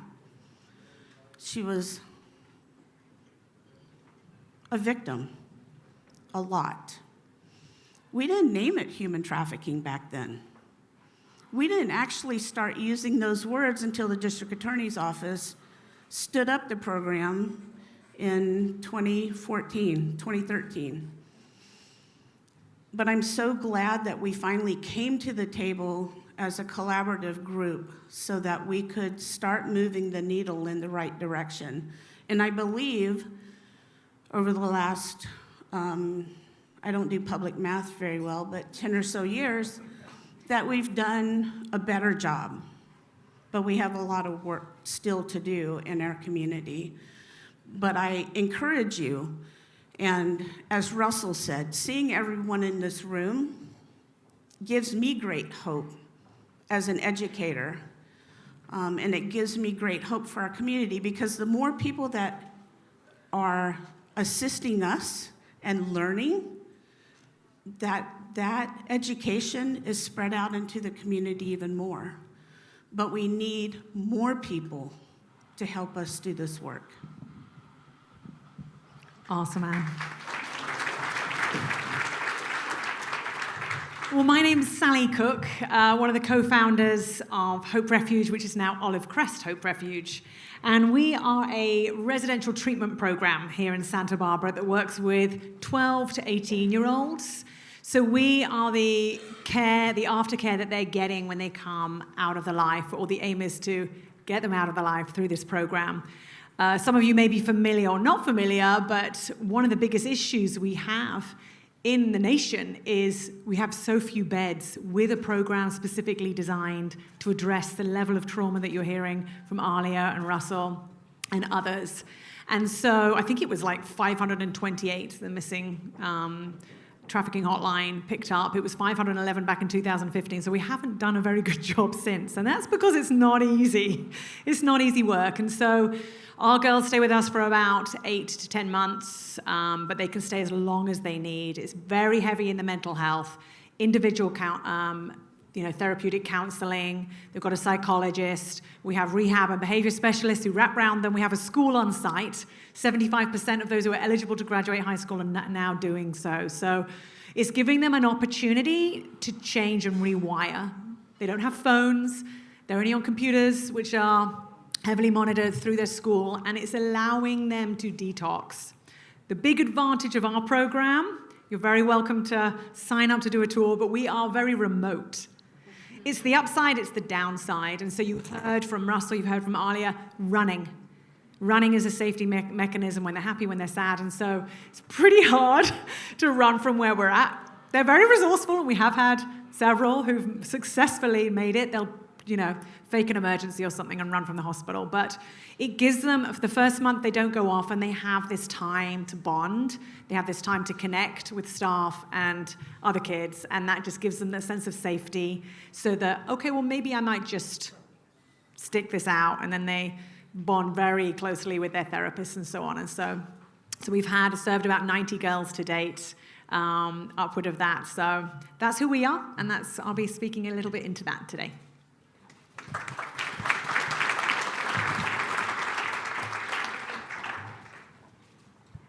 Hi, I'm Dr. Reagan Summers. Sorry, I've got a bigger belly than I usually do at this time, so I'm trying to navigate this chair. I'm the lead physician or physician champion for the Dignity Health Medical Safe Haven program in Santa Maria. What we do is trauma-informed primary care for survivors and victims of human trafficking, recognizing that human trafficking victims are a vulnerable population who fall into a gap whenever it comes to the healthcare system. We're part of a network of clinics across California and recently Arizona, based out of Dignity Health Hospitals, and our Santa Maria program has been in place since 2022. Whenever it comes to the healthcare system and human trafficking victims, we know that the majority, some say 90% of victims, encounter the healthcare system while they're trafficked, but few of them are recognized and few of them are helped. The majority of them actually report some element of re-traumatization, whether it's from fear because healthcare is very scary, or stigma because they're seen as difficult patients. It's mental health, it's substance use, it's not being able to string together a history because trauma disrupts the memory timeline. It's not being able to show up to appointments. And it's the fact that healthcare providers aren't trained to recognize human trafficking and aren't trained to treat it. And until recently, really weren't trained in trauma-informed care. We know that whenever it comes to health, human trafficking victims have a higher rate of acute conditions, injuries, STDs, pregnancies whenever it comes to sex trafficking, but also that trauma of any sort, especially the volume of trauma that happens in trafficking, has a higher rate of chronic health conditions too.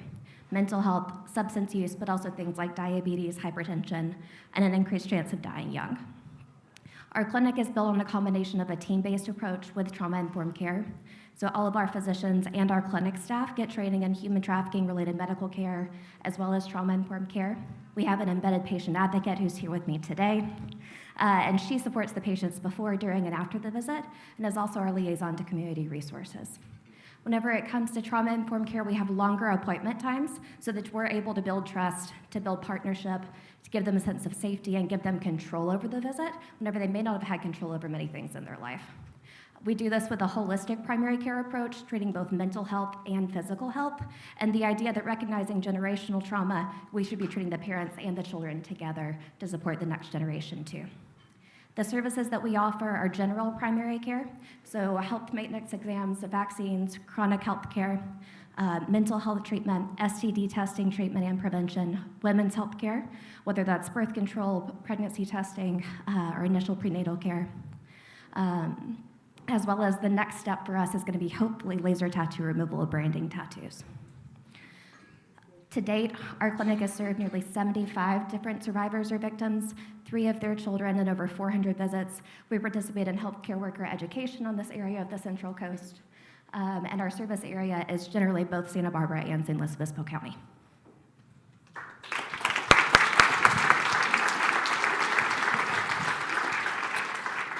Well, I would stand, but I did a really good leg workout yesterday, and I'm feeling a bit sore, so that's cool. I'm going to sit. My name is Luke Johnson. I am the director of the Rescue Mission Alliance Central Coast for both the men's and the women's program. We've been here a long time, and most of you are probably like, what's that name? They used to be called the Central Coast Rescue Mission. We're the same organization, it was just a rebranding. So Central Coast Rescue Mission Alliance Central Coast. We have, like I said, a men's and a women's program. It is for addiction recovery, mainly. There's 17 beds in the men's program, 13 beds in the ladies' program. And we are, in essence, a grace model. What do I mean by that? Well, we are small enough where we're not institutionalized. We can come up with creative game plans for each individual attached to goal setting to see transformation. We don't judge our success by graduation. When you've worked in this world long enough, you realize that there's a lot of addicts who are really good at programming. We're not interested in that. In fact, those people typically get weeded out very quickly. We're looking for folks, and it's been said numerous times today, that hit such an end of their rope that they're desperate. And so folks come into our program desperate for change, and we judge our success based upon transformation, not just in the 10 to 24 months that they're at the rescue mission, but in aftercare. So we're currently beefing up our aftercare program to see how well our men and women who've graduated are doing 2, 3, 4, 5, 6, 7 years down the road. Obviously, that comes with limitations staff-wise. So we're doing the best we can. The grace model is important because it allows us to assess individuals and what they do when they make a mistake. A lot of folks who deal with addiction live in a black and white world. You would think it'd be a gray world. It's actually not. A lot of them, I hate to say, and I say this to them all the time and they crack up, are like damsels in distress. They stub their toe. They want the world to cry and stop. It's like, no, buddy, we're not going to run off and light our lives on fire because we stubbed our toe. We're going to learn what to do with these mistakes that we make. And so that's a little bit about us. Now, you've heard a lot about addiction. Addiction, unfortunately, runs parallel with many things that are being discussed today. We do have lots of men and women who don't know that in some form they've been trafficked in their life, but through one-on-one counseling with their case manager, realize eventually in their program that their body was traded for drugs. They just didn't know. And so it's a really amazing experience and difficult one to help unpack that, to uncover that, and then get them attached to the right resources in the community to begin that transformation process. That's a little bit about who we are.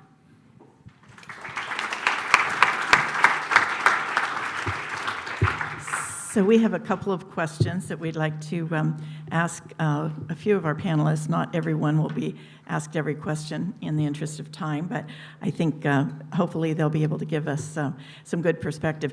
The first question I wondered about, and this question is for Anne and for Luke, are there any commonalities we've heard a little bit about this today, I think, but you might have a different perspective. Are there commonalities in the people that come to you that might help us identify, prevent, serve, address the needs of the people that we're talking about today with the issues that are on the table? Luke, would you like to go first? Do you want to go first, Luke, or do you? I had to go first last time. Here's a negotiation going on here. No, that's called leadership. Oh, okay.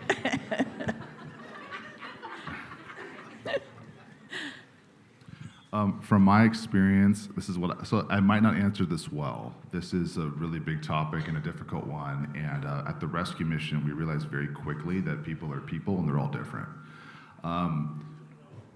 Men, I think Russell did a good job of talking about this. Men just struggle in general. I struggle with this. Men suck at communication and relationship. And a lot of the men who've maybe been through this or a variation of this are going to take probably, now again, I hate generalizing, are going to take probably more probing and investigation and care, or seemingly more cared for a longer period of time to get there. A lot of men have told me in one-on-one work, thank you. Oh my gosh, thank you for taking the time to chip away at this. I needed to say this. I needed to reveal this, but I've never had somebody who's taken the time with grace and patience to get me there. Again, I hate generalizing. I'm sure Saya could say, these are my program managers over here. I'm going to embarrass them. Raise your hands. Okay, I'm sure Saya has had many experiences with ladies in our programs who've probably been similar in some capacity. But it seems as if whether it's social constructs or it's just the wiring makeup of who we are as men and women, it seems that ladies get to this realization possibly quicker. When I talked about coming to the realization that they've been trafficked in some capacity when it comes parallel to their addiction. I tread lightly on that. I hate generalizing this, but so I don't know if that answers the question, but I would say that men typically are going to take a really long time, and you have to be incredibly patient to get them to even slightly say, yes, I've been raped, yes, I've been molested, and so on and so forth. Women are inherently smarter than us. Amen to that. I tell people all the time, my wife is much better at life than I am. So for us in our service area and those that we work with, I think there are a couple of commonalities. First and foremost, when it comes to working with unhoused individuals and the vulnerabilities that exist within for those individuals. Secondly, for the young people that we work with, and I can't believe this is the first time I've walked away and left my phone on the table, but I would show you the phone. Digital devices are one of the most common threads that we see with our young people that are being exploited. They're being groomed online, they're being manipulated into meeting, or they might just simply say, I hate this town, I want to get out of here. That's all a trafficker needs. And boom, they drive up from Orange County and pick up a person and take them back and traffic them over and over and over.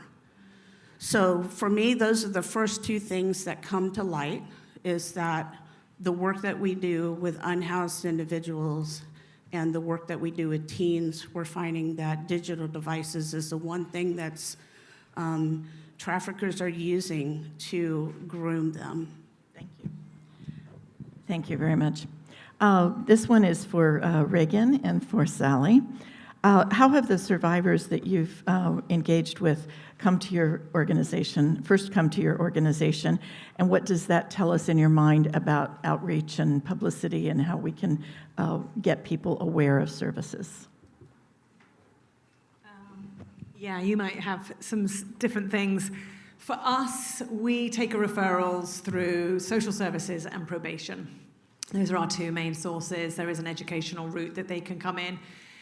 Because of the Trafficking Victims Protection Act, actually anyone who's identified as a victim can come under the child welfare system to receive funding for services, but it's very expensive care.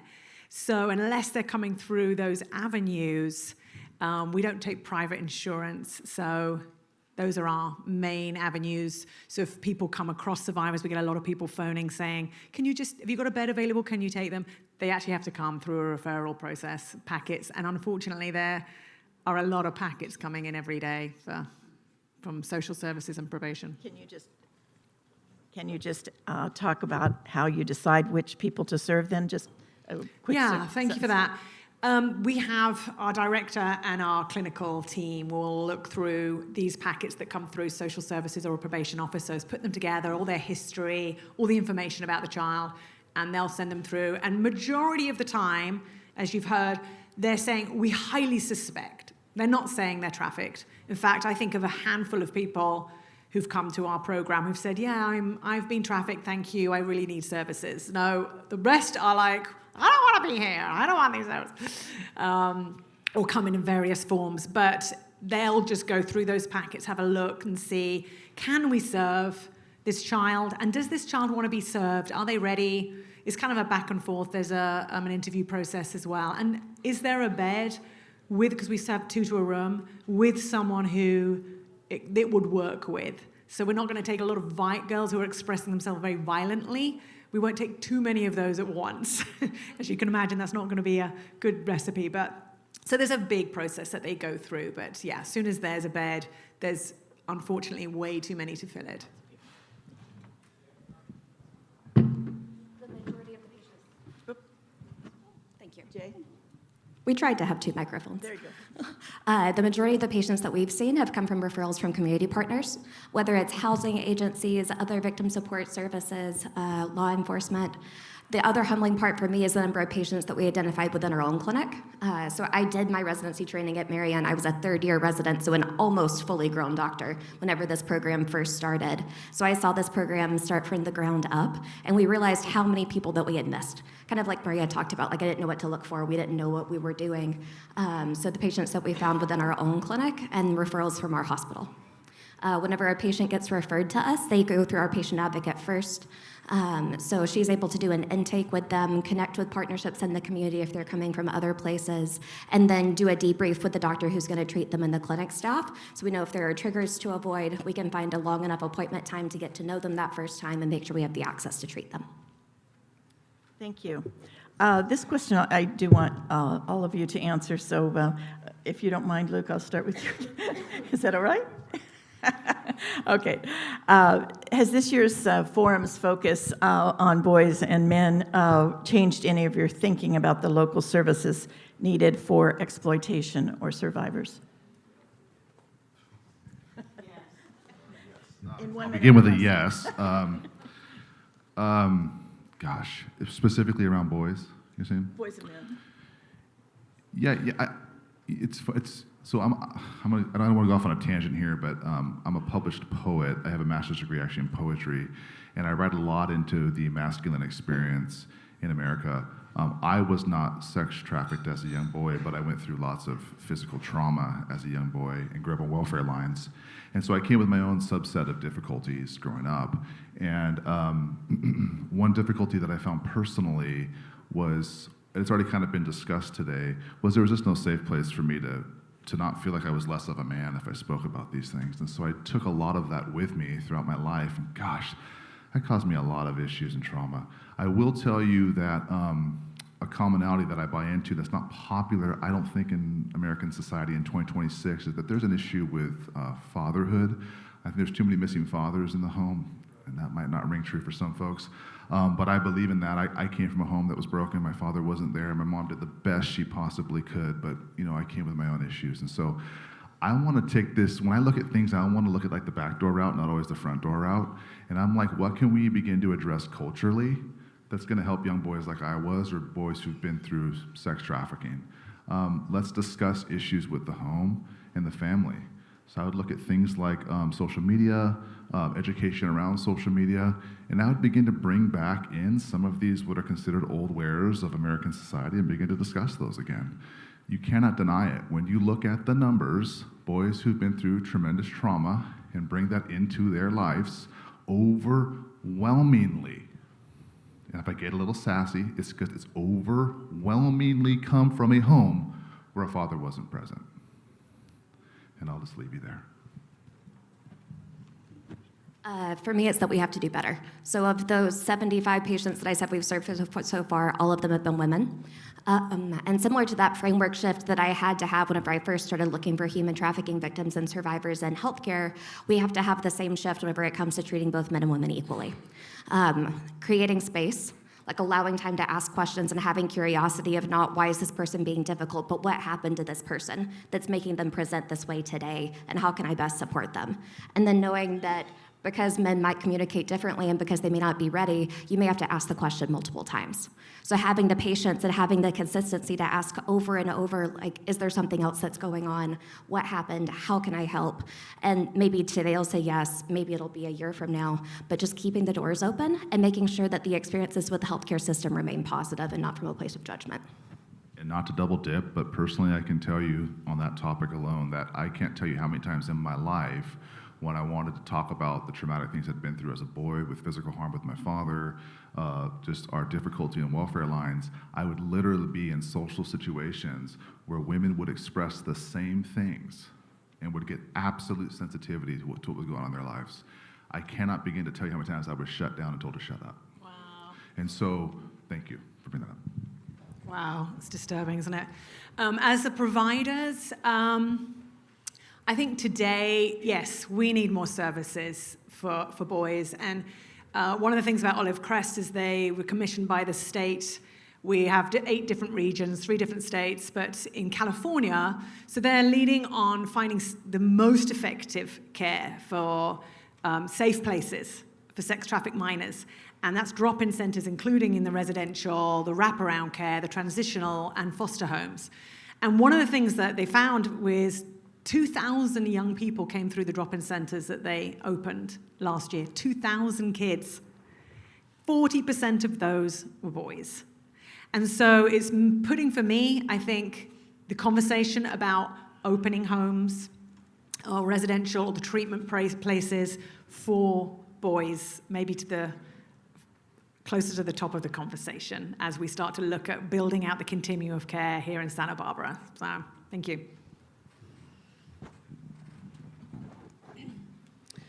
So the question is, has this year's forum's focus on boys and men being trafficked changed any of your thinking about local services?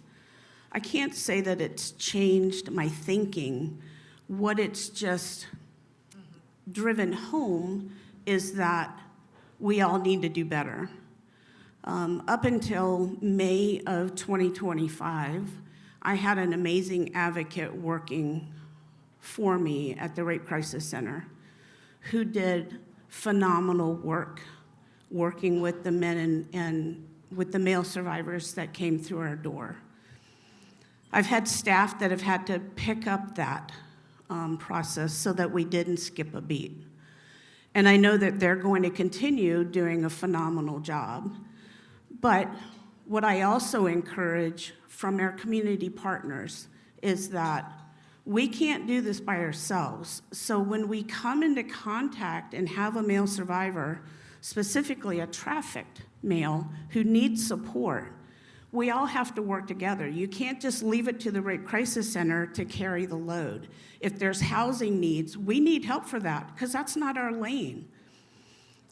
People who know me know that I'm very much a stay-in-your-lane kind of person. Can I get an amen? But we have to be willing to collaborate and work for the common good of the individual that needs the services and not expect that there's one agency that's going to carry that person throughout the process. We all have to do it together. Thank you. Yes, for sure. This one is just for, let's do Sally and Luke on this one. What is the highest priority of survivor support that you feel your organization provides, and how would you like it to be enhanced? Can we all just say money? Can you be a little more specific? Sorry, can you say that again? What's the highest priority of our need? What's the highest priority of the services you provide in your mind? I mean, if you got a chunk of money, what would you feel it needed to go to, and why and how? And so in Santa Barbara as a whole, what do I see as the need for us to grow? I feel like we just need to continue growing out the continuum of care. So where are our gaps, which is what the whole Human Trafficking Task Force is about, is looking where are the gaps and who is most equipped to meet those. And I think this trauma-informed space, people are getting, really, really well equipped in this. And I think we need to work with the partners who know what they're doing to build that out. So, yeah, I think that's a key piece. Prevention. We were speaking with the superintendents the other day, and we want to get in front of the kids. We want to talk about grooming in the schools. So that is a key part of what we need to do. And that's going to look in various different ways. It doesn't have to be one group that's doing that, but we don't have to scare, but we need to educate. And I think if we can get in front of them when they're young, and what is grooming, how's it happening, and how can you keep yourself and your friends safe, it's really simple. I think that conversation would be huge in the preventative space, but I think that is something we can do today if we allowed ourselves to move forward in that direction. A big part of what I do at the rescue mission is I'll just be honest, I cultivate donors. I mean, that's what a director does. And I speak with lots of people in the community who have different capacities to give. And I hate just narrowing this down onto money, but we live in a society that runs on money. That shouldn't surprise any of us in America. And we do the best we can with what we have. Do I think that we are staffed sufficiently to meet the needs that in a way that we could? No, I don't. You want to know why? Money. There are people probably in this room, and sure, I might be guilt tripping you a little bit, who have a deep ability to transform this community, right? I'm asking you to give it. I'm serious. Like, I can't tell you how many times we have folks who drop off somebody at the rescue mission and just think we're like magic people who are going to do our guru spiritual thing, and they're just well. And then when they're not well, I can't tell you how many times I have folks in the community who want to act like it's a structural problem with the staffing at the rescue mission. The staff I have at the rescue mission are some of the most amazing people you've ever met. Their empathy capacity goes beyond so many people I've ever met. They're incredibly smart, wise, intelligent people. We don't have a large enough facility to provide for the need, and we don't have the money to have like an on-staff psychiatrist. I would love to do that, but we all know how much is there a psychiatrist in this room? You all make a lot of money, you know? Right? And so, I mean, truly, I mean, people ask this question, they want me to give them a feel-good. I just can't. We're in the trenches with people in our society that most people don't want to be in the trenches with. It's gonna take people probably in this room who have the capacity to give to meet the need. Amen? Since you both got to do a little plug, I should let Reagan and Ann do that too. Do you have a specific need you want to talk about, Reagan, or multiplicity of needs? Because of the donor funding that we have so far, we don't turn patients in if they don't have insurance. Our policy is no insurance, no ID, no problem. So in that early phase of somebody getting out of trafficking, if they don't have documentation, if they don't have insurance, we still see them free of charge. The next need that our clinic is looking for is funding for a laser tattoo removal machine, recognizing that there are limited resources in this area for survivors to access removal of branding tattoos, which is an expensive service and costs over multiple treatments, sometimes months or years, for tattoos to be removed completely. And that for people that have them, they can be a permanent reminder that they were owned before, that they were sold. And getting rid of that can be one of the steps towards full trauma recovery. How about you, Ann? So I know as an executive director, I should stand up here and, like Luke said, ask for money, say donate. But what's most important to me, while money is important, because I like to eat, what's most important is to keep this conversation going. Don't let today be a one and done. Don't let the hard work of the Rotary clubs stop here. All of you represent an entity, whether it be another service club, it's law enforcement, it's banks, it's chambers of commerce. Ask us to come and present. Ask us to come and sit at your table and talk about the work that we do. Because then you take that and it feeds out into the community, and that's how we get donors that support the work, whether it's our agency, Sally, Dignity Health, or the rescue mission. It's just, it can't stop today. Thank you. I want to switch gears for a moment here with a different kind of question, and unfortunately I didn't have it to give to you early, so you don't have to answer unless you have the desire to, but I may call on you, John or Megan. One of the things that we know impacts this issue is bills and laws and that kind of thing. And we had someone at lunch ask me if I could address that piece of it, and we hadn't included that. So if there are any laws or any initiatives or things from a state perspective or local or even national that you think are important for us to mention today and get into the conversation, would you let us know? And then I'll ask John and Megan as well. Anything that we should be aware of? Do you want to go for that one, John? Well, I will say it is one of the few crime types where there are actual pretty significant penalties for, but I'll just give you an example and why community involvement, why your vote matters. We were looking at an enhancement for child trafficking, and the legislature didn't want to include 16-year-olds in that. I mean, they wanted to keep pushing the number down and down and down and down. And this is why the voice of the people needs to be heard. It's who you vote for matters. It's standing up. It's letting California be known. Because I will tell you the one issue, and I'm a huge anti-driving under the influence person, but sometimes it's hard for me to find an audience for a crime that daily kills innocent people. But the compassion of Californians and people for the trauma being suffered by victims of this crime is so palpable that anytime we get up, we get people responding. And that's what we need to do as a community, as citizens, as people. You need to make your outrage heard. We need to keep filling these forums. We need to talk to our legislatures, our assembly people, our senators, and let them know this matters.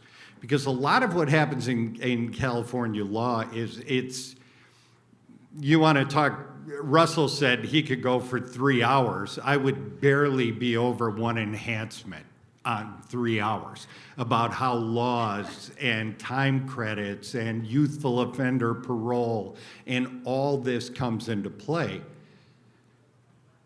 But if the voice is heard that this matters, if as a community, as a state, we say that this matters to us, we can keep it at the forefront and keep the laws hard. But like I said, there is a general sense in Sacramento, and I'm speaking as a member of the California District Attorneys Association, if we try to pitch any increase in penalties in the state of California, we are almost universally opposed.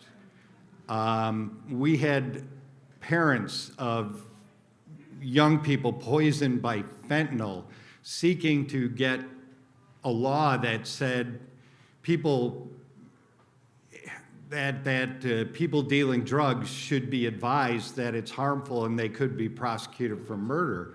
When these mothers were telling the stories of losing their children, we literally had legislatures just leave the chamber and not listen to them. And I don't think that's consistent. I know it's not consistent with Santa Maria, but I don't think it's consistent with California in general. And we just need to keep making our voices heard because we are a compassionate, caring people. Everybody who is a victim deserves care and compassion. You look at Alia, you look at Russell. Our world is better because they're in it. And if we didn't care, if they didn't have services, if there weren't off-ramps, we would never be enriched by their stories. And how many other Alias and Russells are out there that we're missing? Thank you. Thank you. Is there anyone else that, Megan, do you have anything you need to say? Or? I'm actually going to defer to my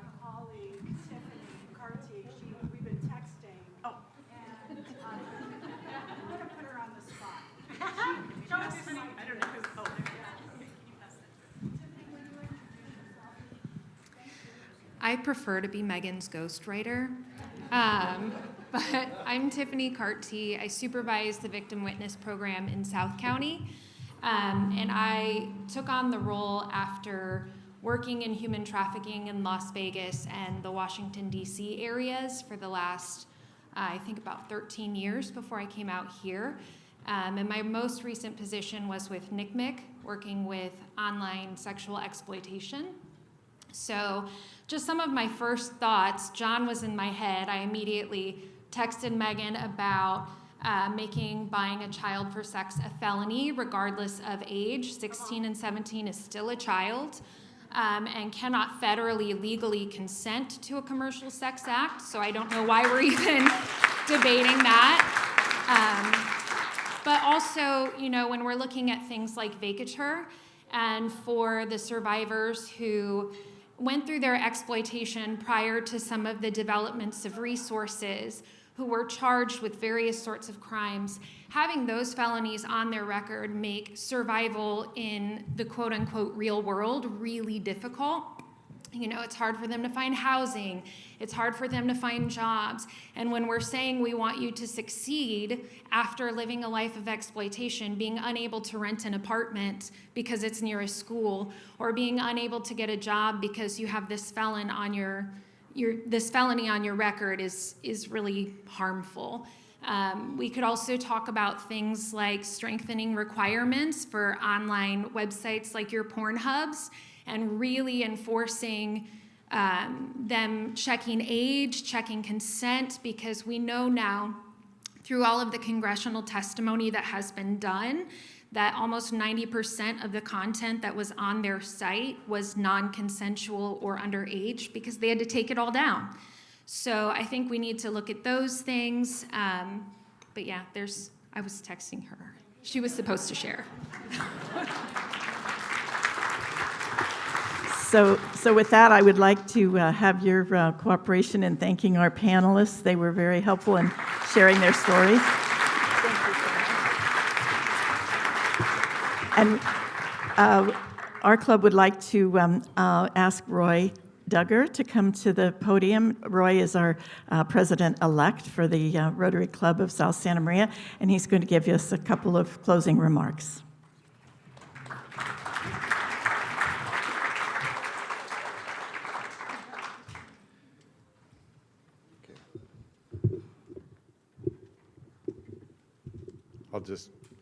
Can everybody hear me? Yeah. All right, we'll just go with that. Wow, how do we put a bow on this?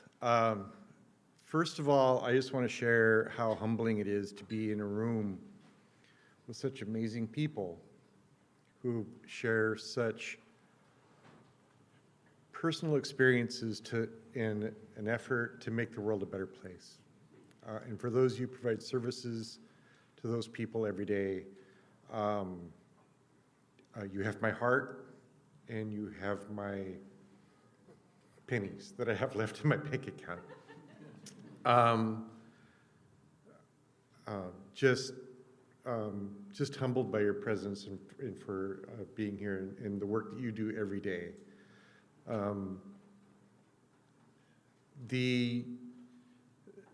Planting the seeds for in these events, we never know where it's going to land.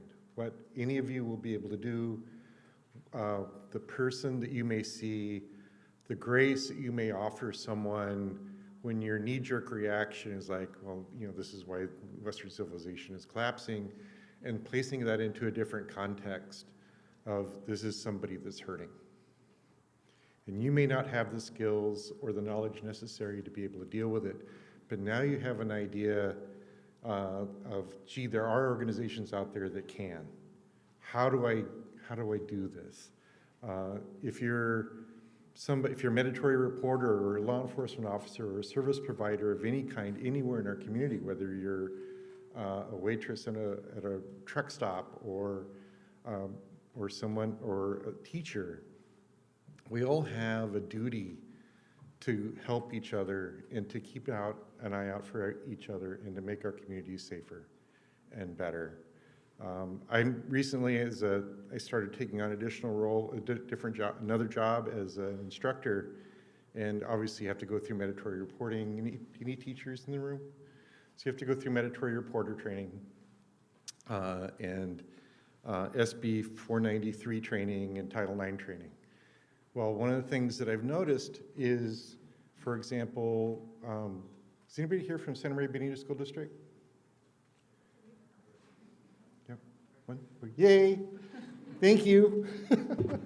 But the other day, teaching, I had a student in her paper essentially out the fact that she had been abused by one of her parents when she was younger. And so I was like, okay, that's a mandatory reporting thing. So I'm starting to try to find the phone numbers. And they're not easy to find on the school websites, right? So then I end up calling county, Child Protective Services. And they make it really easy when you go through the buttons, when you start pressing the numbers, but then they're understaffed, right? And so you're sitting there for 15, 20 minutes until somebody picks up the phone. Now, the person on that phone was highly skilled and really helpful. So thank you. But it also, with a background in anthropology and in archaeology and emergency management, the other thing I know is that the world is a complicated place. So thank you about the puzzle analogy. It really is, we all own bits and pieces, and it's that collaboration, because none of us are ever going to be big enough or integrated enough to be able to make those impacts. Officer Vega, you are my hero.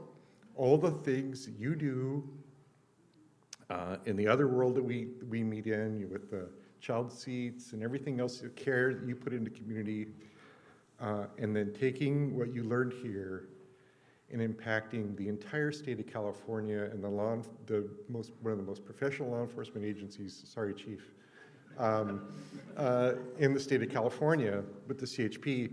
I can say that because my nephew's a CHP officer.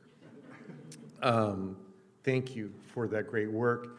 Over 7,000 officers now know how to recognize, or will by the end of this year, human trafficking, right? That is huge, especially when those people are using the main arteries, 101, I-5, et cetera, to be able, these are the men and women who are going to be able to see it first before anybody else. So thank you all very much. There's too much to go over. Again, thank you to our speakers for your grace in sharing your insight and opening our eyes and hopefully our hearts. Thank you very, very much. I can't find another way I can't express the depth of my gratitude. I appreciate you very much. I really appreciate the fact that you guys are bringing social science into informed care and trauma care. It is so easy for people to say, well, it's common sense. It is not common, it is not sense.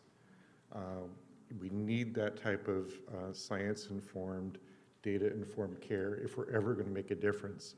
And that also means dealing with the root that causes this stuff in the first place. The fathers that learn from their dads that you tell them to sit down, shut up, or I'll give you something to cry about, right? And they love you, they're just trying to get you groomed to be the man you're supposed to be, right? And the same thing with the moms that say, you know, it's okay, suck it up, you're here to serve, right? Do what they tell you to do. That's what a lady does, right?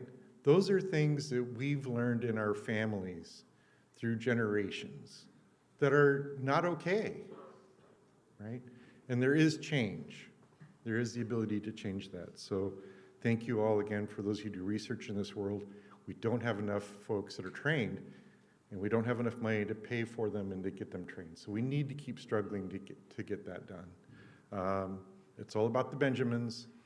And so towards that end, I did want to say one of the things that touched me was with presentation, and again, based on some of the work that I've done in my other life, about the physical part of branding. When you look at care, all of the people in this room, all the service providers, I would encourage any of you who have potentially disposable income, next time you go for a latte, do you get the $10 latte or do you get the $5 latte?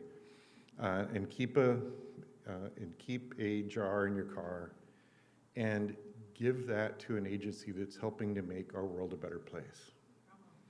Right? Just a little bit, as all of us do a little bit, we can all do a lot. And so I mentioned the other night, and I'll reaffirm today, I can't ask you to give unless I'm willing to give. Some of you know me, I don't make a lot of money, but that doesn't mean that I can't eat out less, and I probably should. So to that end, I'm pledging $1,000 to your your tattoo removal machine. I